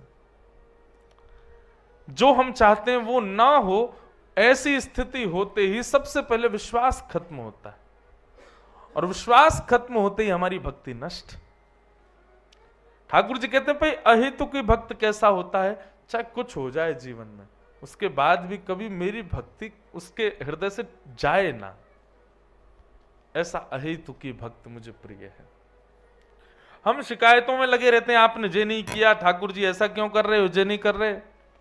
पर वैष्णव का स्वभाव कैसा बंधुओं कि अगर विपरीत स्थिति भी जीवन में आई है ना तो उसको भी किसी ना किसी रूप से भगवत कृपा समझे। जैसे सूरदास नेत्र नहीं थे, सूरदास जी को सब लोग जाके कहते तुम 24 घंटे ठाकुर जी का भजन करते हो, ठाकुर जी ने तो तुम्हारे साथ कितनी निष्ठुरता की, आंख तक नहीं दी तुमको। बताओ ठाकुर जी कितने निर्दयी बन गए तुम्हारे लिए, दुनिया को देखने के लिए आंख दी तुमको, आंखें नहीं दी, और फिर भी तुम उस भगवान का इतना भजन करते हो। सूरदास मुस्कुराए, बोले अरे लाला तू अभी ठाकुर जी के रूप को समझा नहीं। बोले कैसे, क्या रूप है? बोले रूप ऐसा है भैया, हम किसी को वस्तु देते हैं, क्यों देते हैं? जैसे मां बाहर बाजार जा रही है तो बाजार जाते समय दो पुत्र हैं, एक बड़ा एक छोटा, दोनों में से किसको घर की चाबी देके जाएगी? बड़े पुत्र को। क्यों? जिम्मेवार है। छोटे पुत्र को चाबी भी नहीं देगी और कहो तो अपने संगे ही ले जाए गोद में, क्यों? बालक है, अभी अबोध है। बोले हम जिम्मेवारी किसको देते हैं? जो बुद्धिमान हो उसको देते हैं, लेकिन जो गैर जिम्मेवार है, जो ज्यादा बुद्धिमान नहीं, अबोध बालक है, मैया उसको गोद में लिए फिर घूमती रहती है। बोले अभी छोटा बालक है, कुछ भी खा जाएगा, कहीं भी गिर जाएगा। बोले भैया ऐसा ही हुआ है, तुम सबरे जिम्मेवार हो इसलिए ठाकुर जी ने तुमको आंख दी। भैया गड्ढा आवे तो संभल के चलना, ऊंचाई आवे तो फलांग के चलना, हाँ रास्ते कैसे भी आए अपने आप देख के चलना, जिम्मेवारियां हैं तुम्हारे पास। पर मेरी जिम्मेवारी तो ठाकुर जी बोले ये गैर जिम्मेवार है, इसको तो मैं ही गोद में लेके चलूंगा, इसलिए मुझे तो आंखें ही नहीं दी है। मुझे आंख इसलिए नहीं दी क्योंकि मेरी उंगली पकड़ के तो स्वयं श्याम सुंदर चलते हैं आगे आगे। बोले भैया लाला सूरदास तू अपने आप चलेगा, गिरगिरा जाएगा, चल तेरी उंगली पकड़ के मैं चलूंगा। इसलिए ठाकुर जी ने नेत्र नहीं दिए, तुमको नेत्र दिए मतलब तुम्हारी जिम्मेवारी तुम्हारे हाथ, गड्ढे में गिरे तो गलती तुम्हारी मानी जाएगी। पर मेरे को नेत्र नहीं दिए ठाकुर जी ने, क्यों? बोले अरे तो मैं रास्ता बताऊंगा, तू मेरी उंगली पकड़ के चल। वाह! ऐसी बंधुओं जीवन की हर स्थिति, हर परिस्थिति, वैष्णव का स्वभाव है वो उसमें भगवत कृपा ही समझता है। आज अभी इस कथा के बाद ही चिंतन कीजिए, हमारे साथ क्या गलत हुआ, ये गलत हुआ, ये अनुचित हुआ, अब उसको आप कृपा में परिवर्तित करो। ये कृपा थी ठाकुर जी की, ऐसा विचार करो हृदय में, और देखना फिर आप वो कृपा ही लगेगी। उसके बाद उस भाव का जब चिंतन करोगे तब तब नेत्रों में सजल आंसू आ जाएंगे कि ये कृपा है ठाकुर जी की। अहेतु की भक्ति, किसी भी प्रकार के क्रम से, किसी भी प्रकार की विपरीत अवस्था से उसका हृदय कभी विचलित ना होता हो, ये मेरे भक्त का लक्षण। मैया ऐसे निर्गुण भक्त मुझे बहुत प्रिय है। क्यों? बोले कि ऐसे निर्गुण भक्त जो सदा सर्वदा अपनी बुद्धि, मन, स्थिति सब में मुझको बिठा के रखते हैं, मेरी भी मन बुद्धि स्थिति में फिर वही रहते हैं। उनकी सब क्रिया फिर मैं निश्चित करता हूं, सुनिश्चित करता हूं कैसे क्या होनी चाहिए। एक भक्त का आज स्मरण करा रही थी सुबह, अभी आ रही है स्मृति उसी की। गोवर्धन में एक झाड़ू लगाता था एक बालक। उस बालक को मंदिर प्रवेश का अधिकार नहीं था।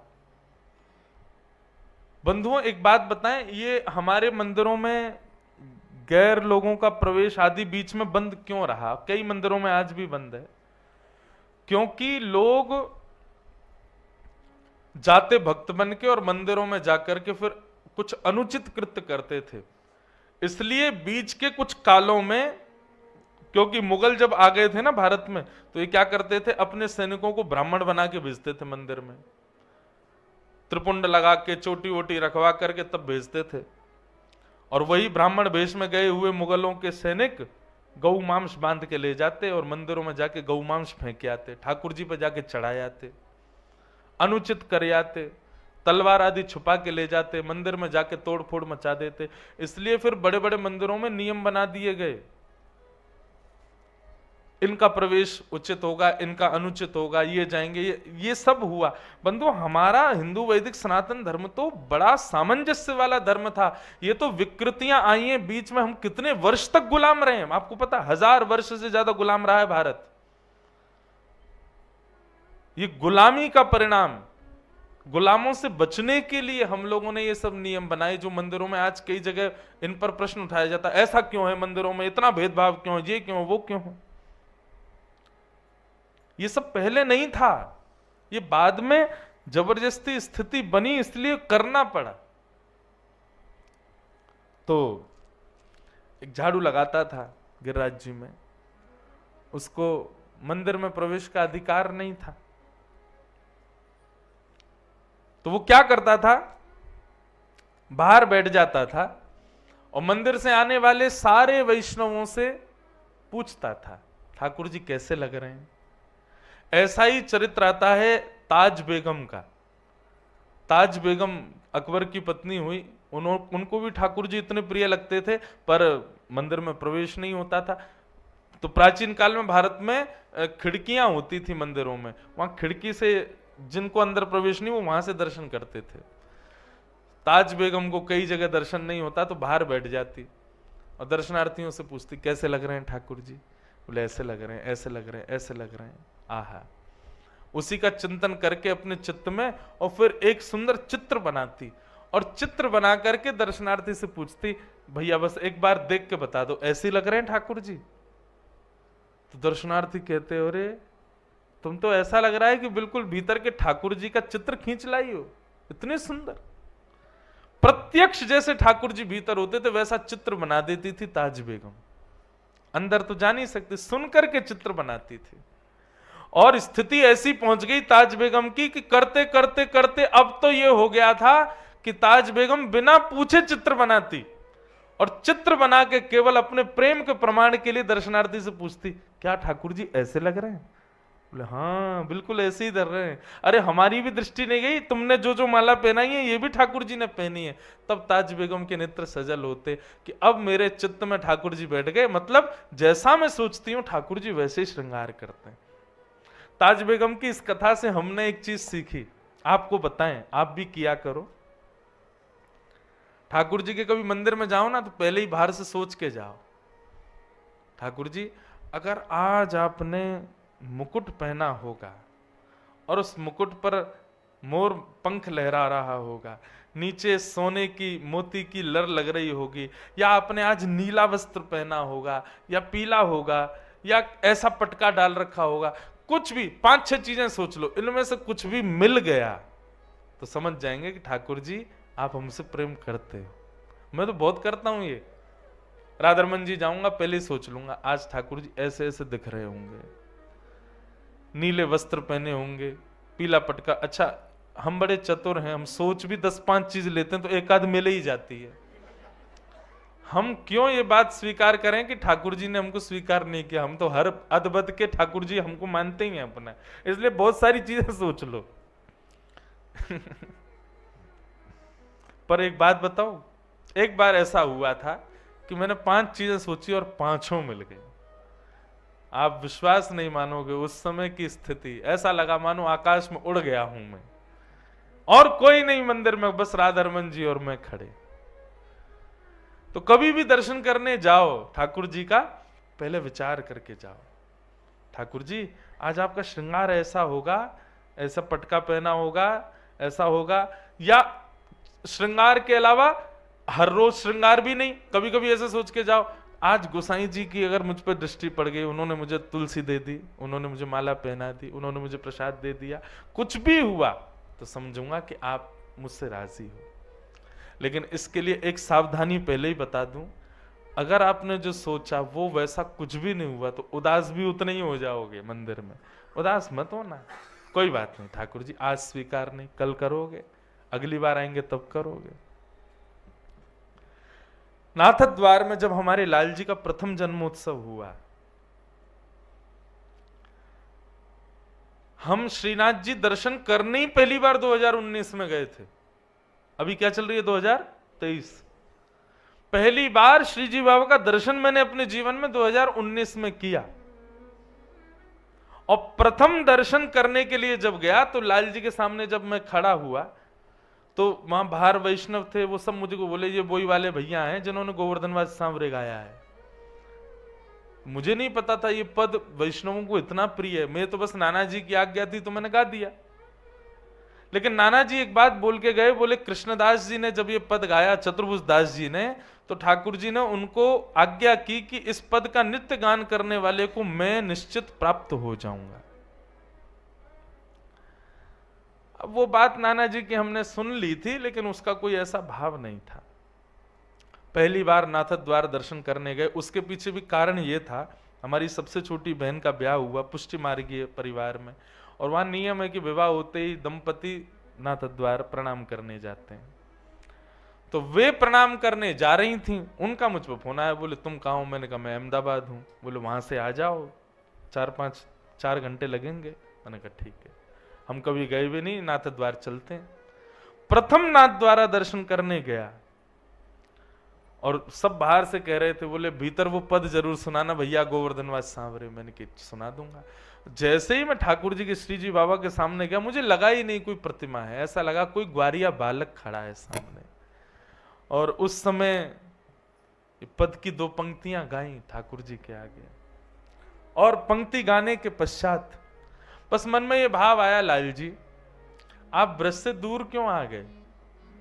वृंदावन से नाथ द्वार पहुंचने में 10 घंटे लगते हैं, इतने दूर बैठे हैं। मैंने कहा अरे ब्रजवासी से ऐसो कहा बैर इतनी दूर आके बैठ गए हो? लाल जी हम ब्रजवासी खूब सेवा करेंगे, चलो वापिस हमारे संग। ये भाव अपने आप मन में प्रथम दर्शन में आया, और उसी का परिणाम बाहर आए। एक वैष्णव ने कहा महाराज जी आपका एक तोहफा हमारे पास है। मैंने लाओ दो, और वो हमको गिरधर लाल जी दे गए। बोले लो ये अब आपके संग सदा विराजेंगे। मैंने कि मुझ पर श्रृंगार का सौ भी नहीं आता। बोले ये सब करा लेंगे, आप ले जाओ बस, आज तक विराज रहे हैं। मैंने तो कृपा का प्रत्यक्ष अनुभव किया कि उस पद का ही परिणाम गोवर्धनवासी सांवरे पद का, कि ठाकुर जी पधार गए। मुझसे कई लोग कहते हैं महाराज जी हमें आपके जैसे ठाकुर जी चाहिए। मैंने कि बेटा ये तो आवत प्रेम के मोल रे। मैंने कि बेटा पहले प्रेम करो, मैंने कि यूं मत पूछा करो कितने के लाए कहां से लाए, तुम प्रेम करने लगो ये खुद आ जाएंगे तुम्हारे पास। और मैंने कहा ये जो पद है ना गोवर्धनवासी सांवरे, इसका नित्य गान करो। बस भोग लगाते समय, शयन कराते समय, श्रृंगार करते समय मत गाओ, क्योंकि इससे ठाकुर जी को विरह होता है, ठाकुर जी को याद आती ब्रजवासियों की। तो श्रृंगार हो जाए, भोग लग जाए, उसके बाद ठाकुर जी खाली बैठे तब ये पद सुनाओ। ठाकुर जी शयन कर रहे हैं और आपने पद गा दिया, रात भर बेचारे रोमेंगे, सुर सुर करेंगे नाक से ब्रजवासी की याद में। इसलिए ये पद तब सुनाना जब ठाकुर जी अवकाश में बैठे हो, खाली हो, कोई लीला नहीं कर रहे हो। लेकिन ये पद बंधुओं रोज सुनाओ अपने ठाकुर जी को।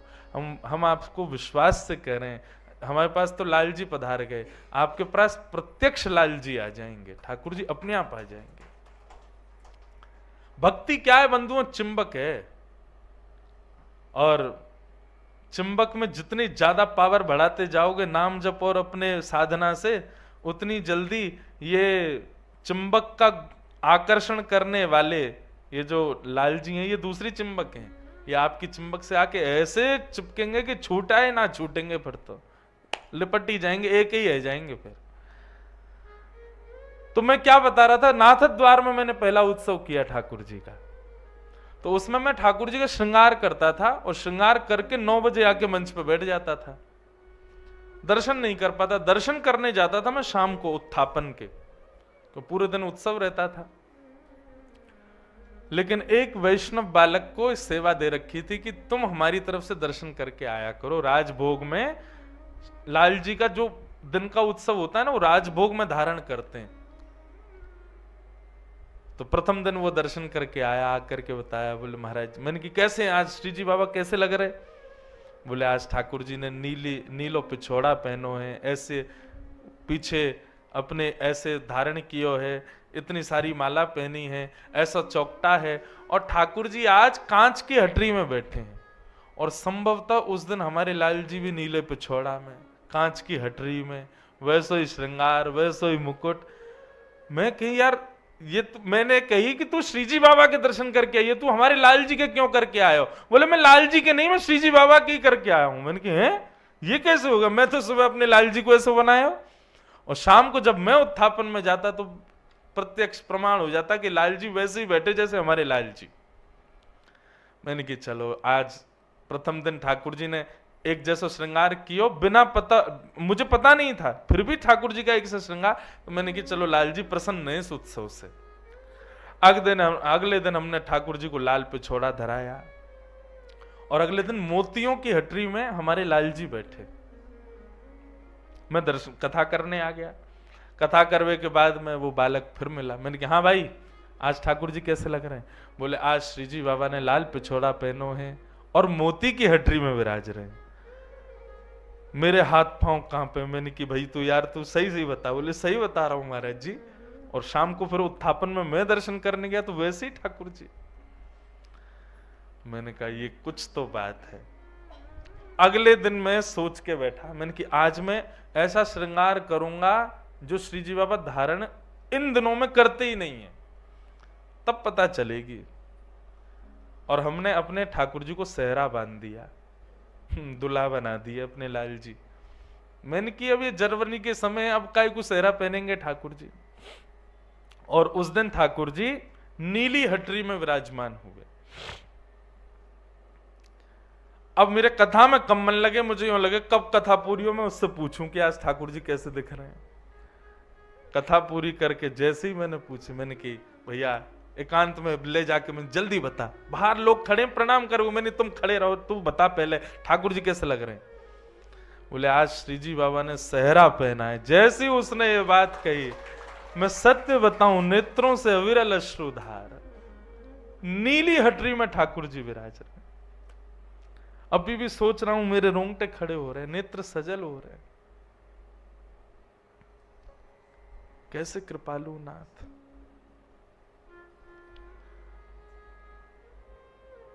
तो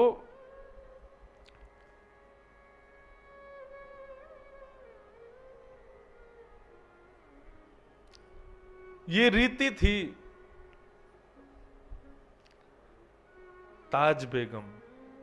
उसको अंदर प्रवेश नहीं था मंदिर में, तो बाहर से अपने हृदय का चित्र बनाती थी और पूछती थी दर्शनार्थियों से, ऐसे ठाकुर जी दिख रहे हों तो मैं मानूं कि ठाकुर जी मेरे चित्त में। और जब दर्शनार्थी आके बताता, बोले ऐसे ही दिख रहे हैं ठाकुर जी, नाचने लगती ताज बेगम। बंधुओं, हमारी भक्ति यहीं तक सीमित रहे, हमें मिलना नहीं है ठाकुर जी से। हमको ये छोटे छोटे अनुभव से ही हम जी लेंगे पूरा जीवन। हमको प्रत्यक्ष दर्शन की अभिलाषा नहीं है। बस आप इन भावों से, छोटे छोटे भावों से अपनी स्वीकृति प्रदान कर देते हैं ना, कि हाँ मैंने तुझे स्वीकार कर लिया, बस मुझे उसी में सुख है, हमें उसी में सुख है।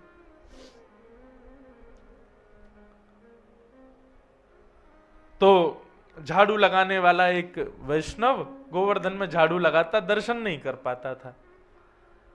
दर्शनार्थी ऊपर से आते, उनसे पूछता था, आज पगड़ी कैसी, आज माला कैसी, आज श्रृंगार कैसा। और जैसा वो बताते, नीचे रज में ठाकुर जी का वैसा मुखमंडल बनाता, वैसी पाग बनाता, और वैसा ही माला आदि धरा के, और फिर रज में बनाई गई अपनी कलाकृति को श्री जी बाबा समझ के प्रणाम करता। बोले जय हो, आज ऐसे दिख रहे हो। एक दिन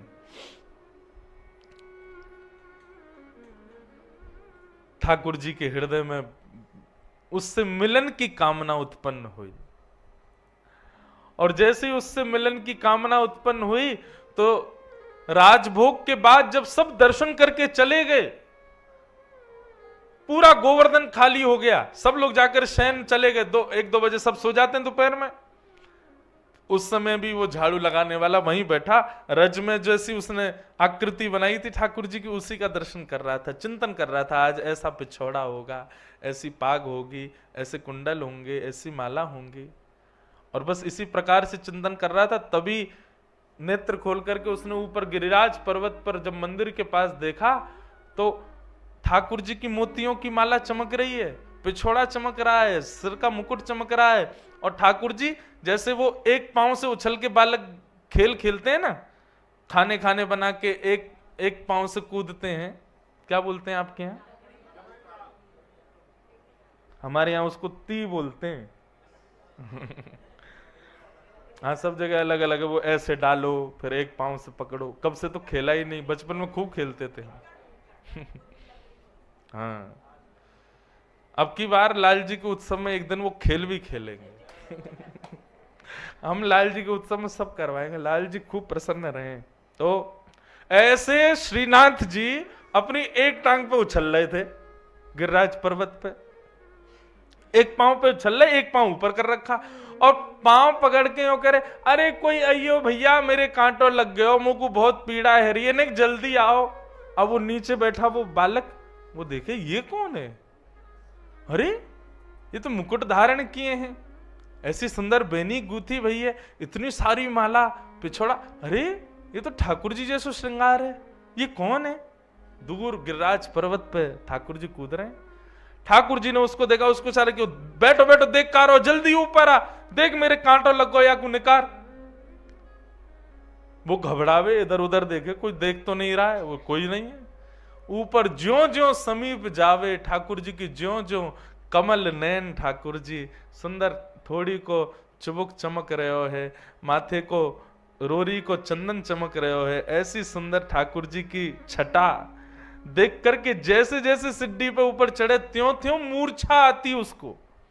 वो मूर्छित होता, फिर संभालता, फिर चढ़ता, फिर मूर्छित होता, फिर संभालता, फिर चढ़ता। ठाकुर जी के अति समीप पहुंच गया, वही मूर्छित हो गया। ठाकुर जी ने सिर पर हाथ फेरा, होश में आया, बोले लाल जी आप ही हो? बोले हम बे मैं ही हूं लाला, मैं तो को यहाँ मारे बुला रहा हूं, मेरे ना कांटो लगो पाँव में, जल्दी चल निकाल दे याकू। ठाकुर जी जिन चरणों को किसी को नहीं देते, सीधे उसकी गोद में पधरा दिए, ले चरण ते कांटो निकाल दे। उसके हाथ कांप रहे, मुख कांप रहा है, वो समझ नहीं पा रहा मैं क्या करूं, कहां ठाकुर जी कांटे लगे। ठाकुर जी बोले पामन के तलवा को ऐसे हाथ से मल के देख, वहां मिलेगो। ठाकुर जी के श्री चरण कमलों के तलवे, जहां पर वज्रांकुशध्वज सरोरुहलांचनाड्यम उत्तुंग रक्त विलसन्नख चक्रवाल, देवता आदि कहते हैं जिसका स्पर्श किसी को प्राप्त नहीं होता, वो उस झाड़ू लगाने के वाले की गोद में दे दिया। बोले ले धूड़िए भैया, कांटो कहाँ है? वो देख रहा है, तभी उसको मिला। बोले हाँ जय जय मिल गए वो कांटो। बोले इसको निकाल दे। कोमल ठाकुर जी के चरण, बिल्कुल कमल जैसे चरण, निकाले उंगली से, निकाले नहीं और भीतर चलो। अरे दारी के तने तो और भीतर घुसाए दियो, अब मुंह को और पीड़ा आ रही है। बोलो ठाकुर जी कैसे निकालूं? बोले ऐसे ना निकालो, सुन तू पाम पकड़ के और अपने दांतन से निकाल। बोला मेरे प्राण निकल जाएंगे नाथ, इतनी कृपा मत करो। बोले तू, तेरे प्राण ना निकलेंगे, मेरे निकल रहे हैं, जल्दी निकाल। जबरदस्ती कृपा कर रहे हैं उसके ऊपर, और वो कोई कांटा लगा थोड़ी है, बस उस पर कृपा करनी है ठाकुर जी को।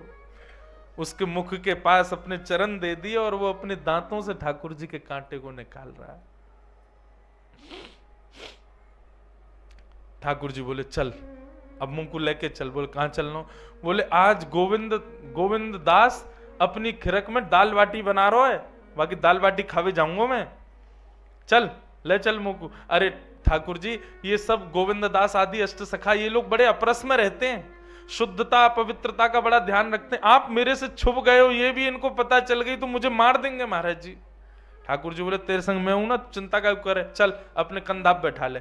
ठाकुर जी उसके कंधा पे बैठ गए और सिर पकड़ लिया और वो लेकर के जा रहा है। सोचो छवि कितनी सुंदर, एक नन्हा सा झाड़ू लगाने वाला बालक अपने कंधा पे श्री जी बाबा को लेके जा रहा है और ठाकुर जी उसको बता रहे हैं सुन सुन सुन देख वो गोविंद स्वामी की खिरक आ गई है। बोले हाँ। बोले तू यहीं मुंह को उतार दे और तू यहीं छुप जा, मैं जा रहा हूं, और सुन यहीं रुक जाइयो, तेरे का जो बाटी मैं ले आऊंगा, तो भी भूख लगी होगी। ठाकुर जी उतर करके गए, गोविंद स्वामी कदम खंडी में जाकर के बैठे। गोविंद दास बोले आ गए जय जय? बोले हाँ आ गो। अच्छा ये लीलाएं सबको नहीं पता होती थी अष्ट सखाओं के साथ। राजभोग के बाद ही ठाकुर जी लीला करते हैं बंधु। ये वृंदावन में जो लोग यूं सोचते हैं 12 बजे के बाद मंदिर बंद, ठाकुर जी सो रहे हैं, गलत सोच रहे हो आप। ये 12 बजे जो मंदिर बंद हुए और 4 बजे, यही तो लीला का समय है। ठाकुर जी इसी समय कृपा करने जाते हैं किसी पे, ये सोते थोड़ी है। ठाकुर जी गौचारण का समय, लीला का समय ठाकुर जी का। ठाकुर जी पहुंच गए। गोविंदास जल्दी भूख लगी है, मुंह को जल्दी खवा, बाटी खवा। और गोविंदास बाटी सेक करके चिमटा से उठा के ठाकुर जी के आगे पत्तल में धरे। सो ठाकुर जी न खावे, न खा के सोई बाकू जेब में भर ले अपनी, बाकी काजे लेके जानी है, खड़ो बेचारो लेके आयो मुंह को। जहां 5, 6, 7 सामान्य बाटी खाने वाले लोग होते हैं, ठाकुर जी कम 15-20 तो खाते हैं। 56 भोग देखा ठाकुर जी, हमारे ने 100 से लाला, इतनो बड़ो, इतनो से वाको पेट, और 56 भोग देखो कल कितनो, पूरी नाप भर गई महाराज। ठाकुर जी को पेट नहीं है, कुआ है, कितनों खवाए तो भरे ना है, खूब प्रेम से मामे। तो गोविंद दास ने पहले इतना आटा लगाया था कि उनको पता था कि लाल जी 20-25 बाटी तो खाएंगे, और वो भी तब जब राजभोग पाके आए हैं, राजभोग आरती हो गई है। पावे में तो बड़े निपुण है हमारे लाल जी। अच्छा एक बात बताऊं बंधु, एक बार एक कुतर्की व्यक्ति ने मुझसे प्रश्न किया, तर्क कुतर्की भी बहुत आते हैं ना। बोले एक बात बताओ, ठाकुर जी को इतनी भूख क्यों लगती है? 8 बार भोग लगाते हैं सुबह से शाम तक, इतने भूख क्यों लगती है ठाकुर जी को? उसका एक ही उत्तर है, पूरा विश्व भगवान के उदर में है। जब ठाकुर जी का भोग लगता है ना, तब सबका पेट भरता है।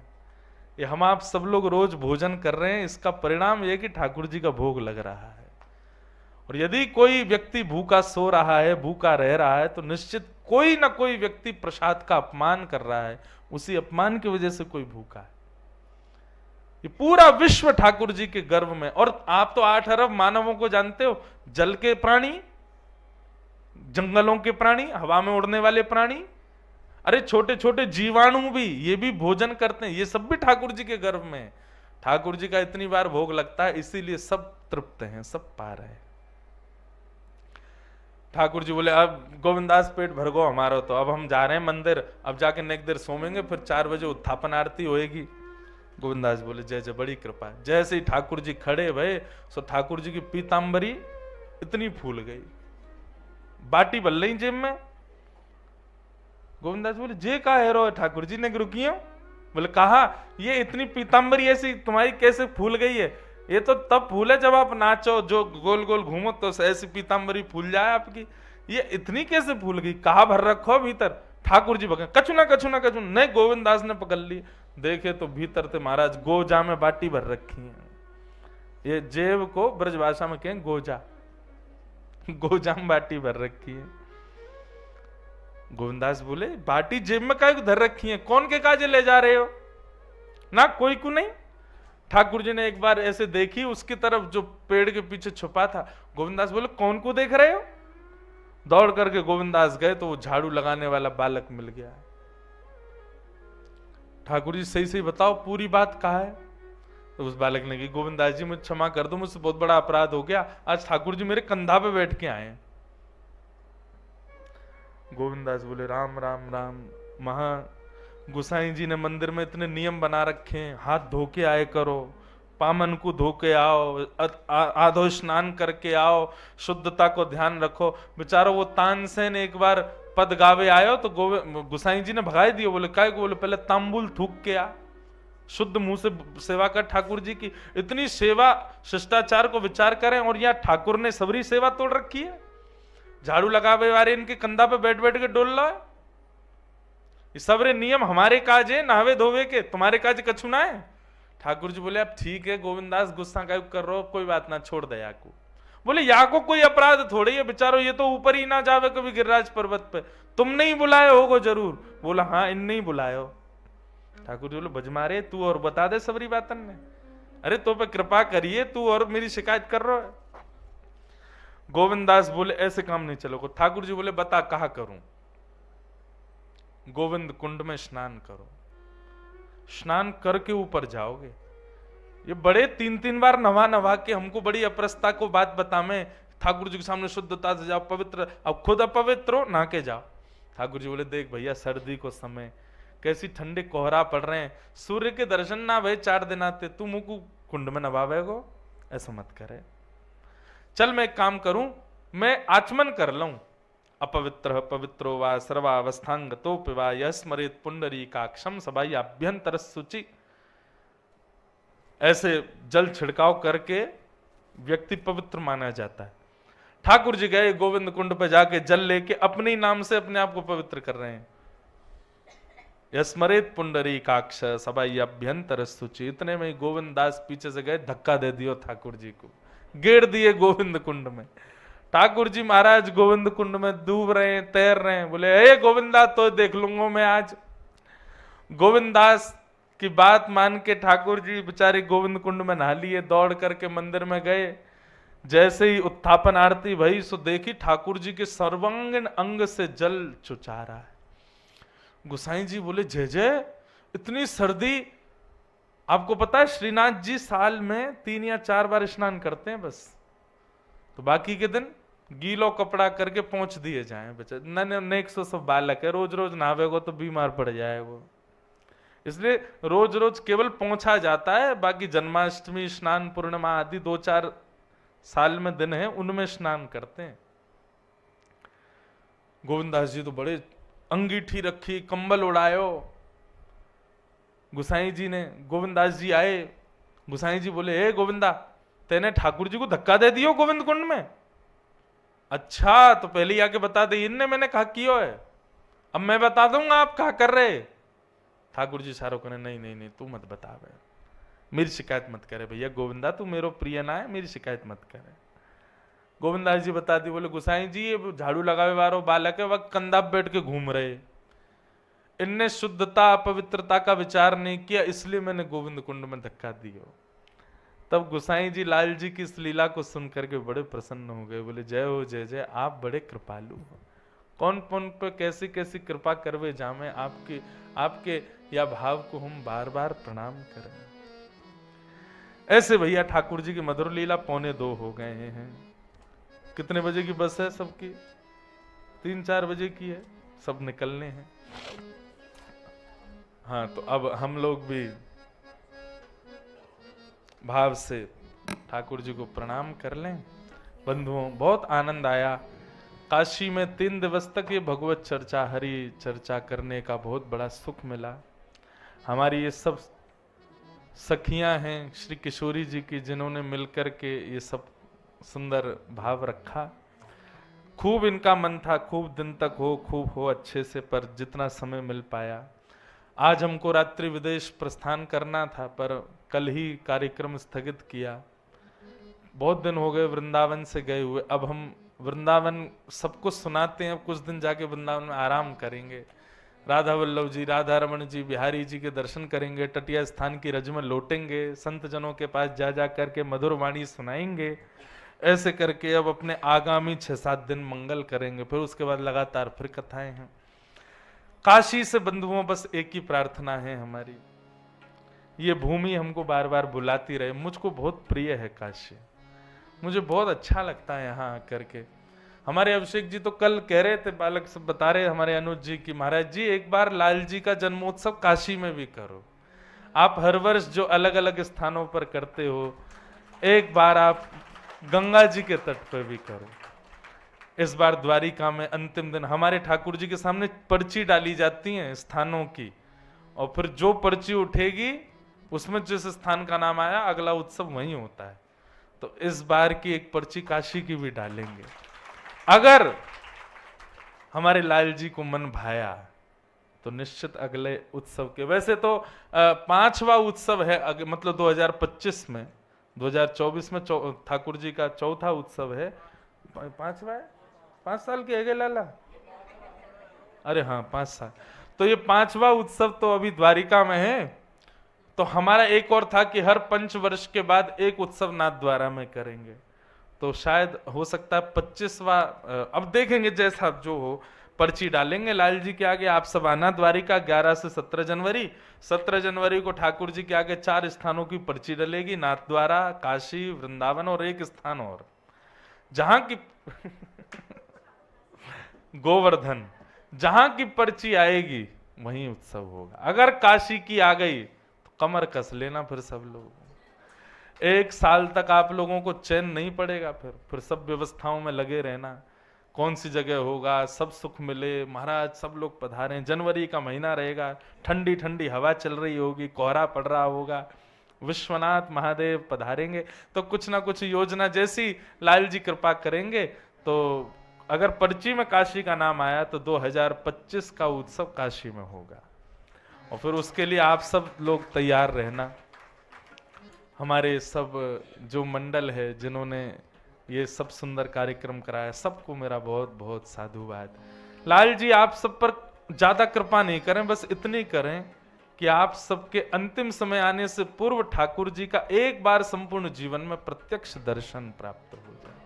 लाल जी प्रत्यक्ष एक बार हमको दिख जाएं, बस ये कृपा अनुग्रह हमारे ऊपर हो जाए, और हमारी कोई अभिलाषा नहीं। हम बार बार काशी में आते रहेंगे। हमारे बहुत सारे मित्र हैं यहाँ पर, हमारे सौरभ जी, अभिषेक जी, ये सब हमारे सखा हैं। इन सब के भाव से हम आते रहते हैं, और ये सब हमारी सखियां हैं, अब इनके भाव से भी आते रहेंगे। और बाकी हमारे सबके सवन के सबसे बड़े सखा तो हमारे महादेव हैं। इन पर कृपा अनुग्रह ये हम पर बनाए रखें, आते रहें। आओ बड़े भाव से गाओ। श्यामा हृदय कमल सो प्रगट्यो, श्यामा हृदय कमल सो प्रगट्यो, श्यामा हृदय कमल सो प्रगट्यो, श्यामा हृदय कमल सो प्रगट्यो, और श्याम हृदय को भाई वृंदावन प्यारो वृंदावन, वृंदावन प्यारो वृंदावन, हे वृंदावन प्यारो वृंदावन, हे वृंदावन प्यारो वृंदावन। श्यामा हृदय कमल सो प्रगट्यो, श्यामा हृदय कमल सो प्रगट्यो, श्री राधा हृदय कमल सो प्रगट्यो, श्री राधा हृदय कमल सो प्रगट्यो, और श्याम हृदय को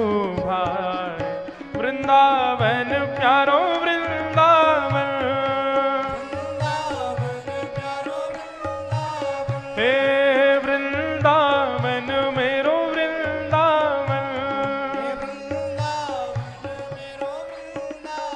सब सुख सागर रूप उजागर रहे वृंदावन धाम। सब सुख सागर रूप उजागर रहे वृंदावन धाम। हाँ प्यारो रहे वृंदावन धाम, प्यारो रहे वृंदावन धाम। ओ रूप गोस्वामी प्रगट कियो जहाँ, रूप गोस्वामी प्रगट कियो जहाँ। श्री रूप गोस्वामी प्रगट कियो जहाँ। रूप गोस्वामी प्रगट कियो राधा गोविंद रूप निधान, वृंदावन प्यारो वृंदावन। वृंदावन प्यारो वृंदावन। हे वृंदावन श्री वृंदावन। वृंदावन श्री वृंदावन। रूप गोस्वामी प्रगट कियो जहाँ, रूप गोस्वामी प्रगट कियो राधा गोविंद रूप निधान, वृंदावन श्री वृंदावन। वृंदावन श्री वृंदावन। हे वृंदावन प्यारो वृंदावन। वृंदावन प्यारो वृंदावन। गोपी ग्वाल सब ही और धारे, बेहरत निस दिन कुंज गलन में, ब्रज जन मन सुख धाम। बेहरत निस दिन कुंज गलन में, ब्रज जन मन सुख धाम। ओ मदन मोहन को रूप निरख के, मदन मोहन को रूप निरख श्री मदन मोहन को रूप निरख के, मदन मोहन को रूप निरख के। सनातन बलि बल जाए, वृंदावन श्री वृंदावन। वृंदावन श्री वृंदावन। हे वृंदावन प्यारो वृंदावन। वृंदावन प्यारो वृंदावन। मदन मोहन को रूप निरख के, मदन मोहन को रूप निरख के। सनातन बल बल जाए, वृंदावन श्री वृंदावन। वृंदावन श्री वृंदावन। हे वृंदावन प्यारो वृंदावन। वृंदावन प्यारो वृंदावन। ओ गोपी ग्वाल सब ही और धारे, प्यारो गोपीनाथ। गोपी ग्वाल सब ही और धारे, प्यारो गोपीनाथ। हाँ प्यारो प्यारो गोपीनाथ, प्यारो प्यारो गोपीनाथ। हे मधु पंडित जिन कंठ लगायो, मधु पंडित जिन कंठ लगा। हे मधुसूदन जिन कंठ लगायो, मधुसूदन जिन कंठ लगा। जहाँ है रही जय जयकार, वृंदावन श्री वृंदावन। वृंदावन श्री वृंदावन। हे वृंदावन प्यारो वृंदावन। वृंदावन प्यारो वृंदावन। मधु पंडित जिन कंठ लगायो, मधु पंडित कंठ लगा। जहाँ है रही जय जयकार, वृंदावन श्री वृंदावन। वृंदावन श्री वृंदावन। हे वृंदावन प्यारो वृंदावन। वृंदावन प्यारो वृंदावन। गोपाल भट्ट की हृदय वेदना, प्रगट्यो शालिग्राम। गोपाल भट्ट की हृदय वेदना प्रगट्यो शालिग्राम। हाँ प्यारो प्रगट्यो शालिग्राम, प्यारो प्रगट्यो शालिग्राम। कौन?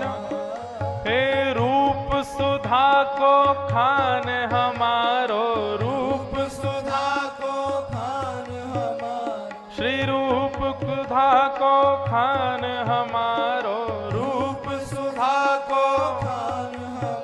श्री राधा रमण जुलाल वृंदावन श्री वृंदावन वृंदावन श्री वृंदावन हे वृंदावन प्यारो वृंदावन वृंदावन प्यारो वृंदावन रूप सुधा को खान हमारो रूप सुधा को खान हमारा श्री राधा रमण जुलाल वृंदावन प्यारो वृंदावन वृंदावन प्यारो वृंदावन हे वृंदावन श्री वृंदावन वृंदावन श्री वृंदावन हो आतुर है हरिवंश पुकारो राधा राधा नाम आतुर है हरिवंश पुकारो राधा राधा नाम हे प्यारो राधा राधा नाम प्यारो राधा राधा नाम हो सघन कुंज यमुना तट आयो सघन कुंज यमुना तट आयो हे सघन कुंज वृंदावन आयो सघन कुंज वृंदावन आयो श्री राधा वल्लभ लाल वृंदावन प्यारो वृंदावन वृंदावन प्यारो वृंदावन हे वृंदावन श्री वृंदावन वृंदावन श्री वृंदावन सघन कुंज यमुना तट आयो सघन कुंज यमुना तट आयो श्री राधा वल्लभ लाल वृंदावन प्यारो वृंदावन वृंदावन प्यारो वृंदावन हे वृंदावन मेरो वृंदावन वृंदावन प्यारो वृंदावन हे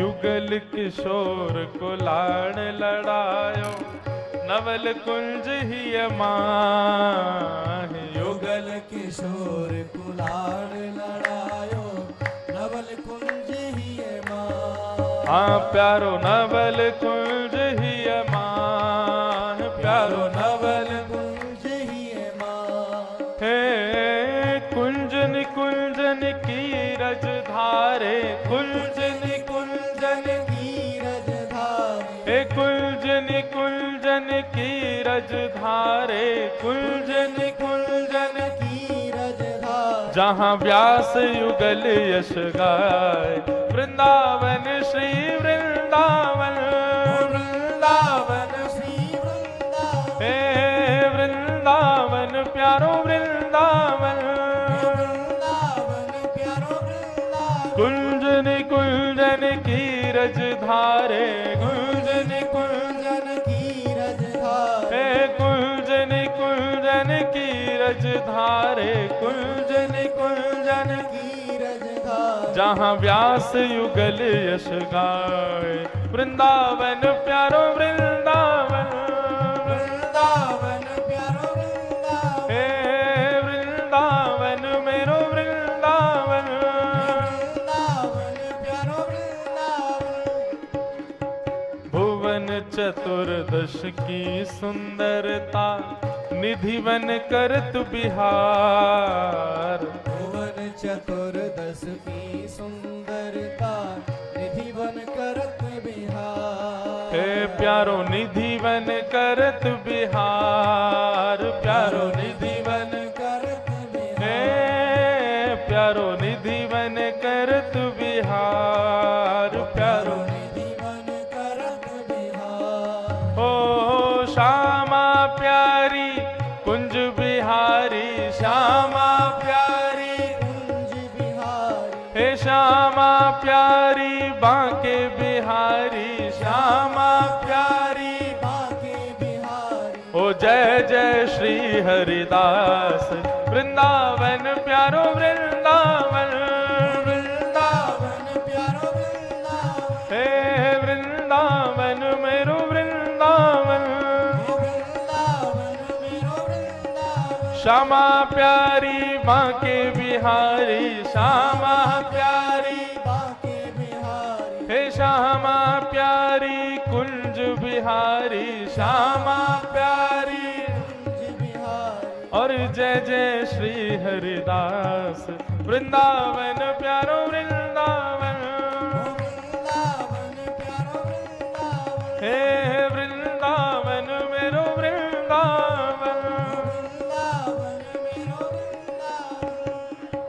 हो जिनकी कृपा से यह रस प्रगट्यो वृंदावन अभिराम, जिनकी कृपा से यह रस प्रगट्यो वृंदावन अभिराम। हाँ प्यारो वृंदावन अभिराम, प्यारो वृंदावन अभिराम। ओ सप्तनिधिन को ही उजियारो, सप्तनिधिन को ये उजियारो, हे हम सबको प्राणन ते प्यारो, हम सबको प्राणन से प्यारो, और हम सबको मिलवावे वारो, हम सबको मिलवावे वारो। हमारो गिरधर लाल वृंदावन प्यारो वृंदावन, वृंदावन हे वृंदावन श्री वृंदावन, हम सबको मिलवावे वारो, हम सबको हमारो गिरधर लाल वृंदावन प्यारो वृंदावन, वृंदावन हे वृंदावन मेरो वृंदावन। भुजा उठाओ, सब लोग दोनों भुजा उठा करके भाव से गाओ। विश्वभानु दुलारी, राधे राधे, विश्वभानु दुलारी, विश्वभानु दुलारी, जय राधे राधे, जय राधे राधे, जय राधे राधे।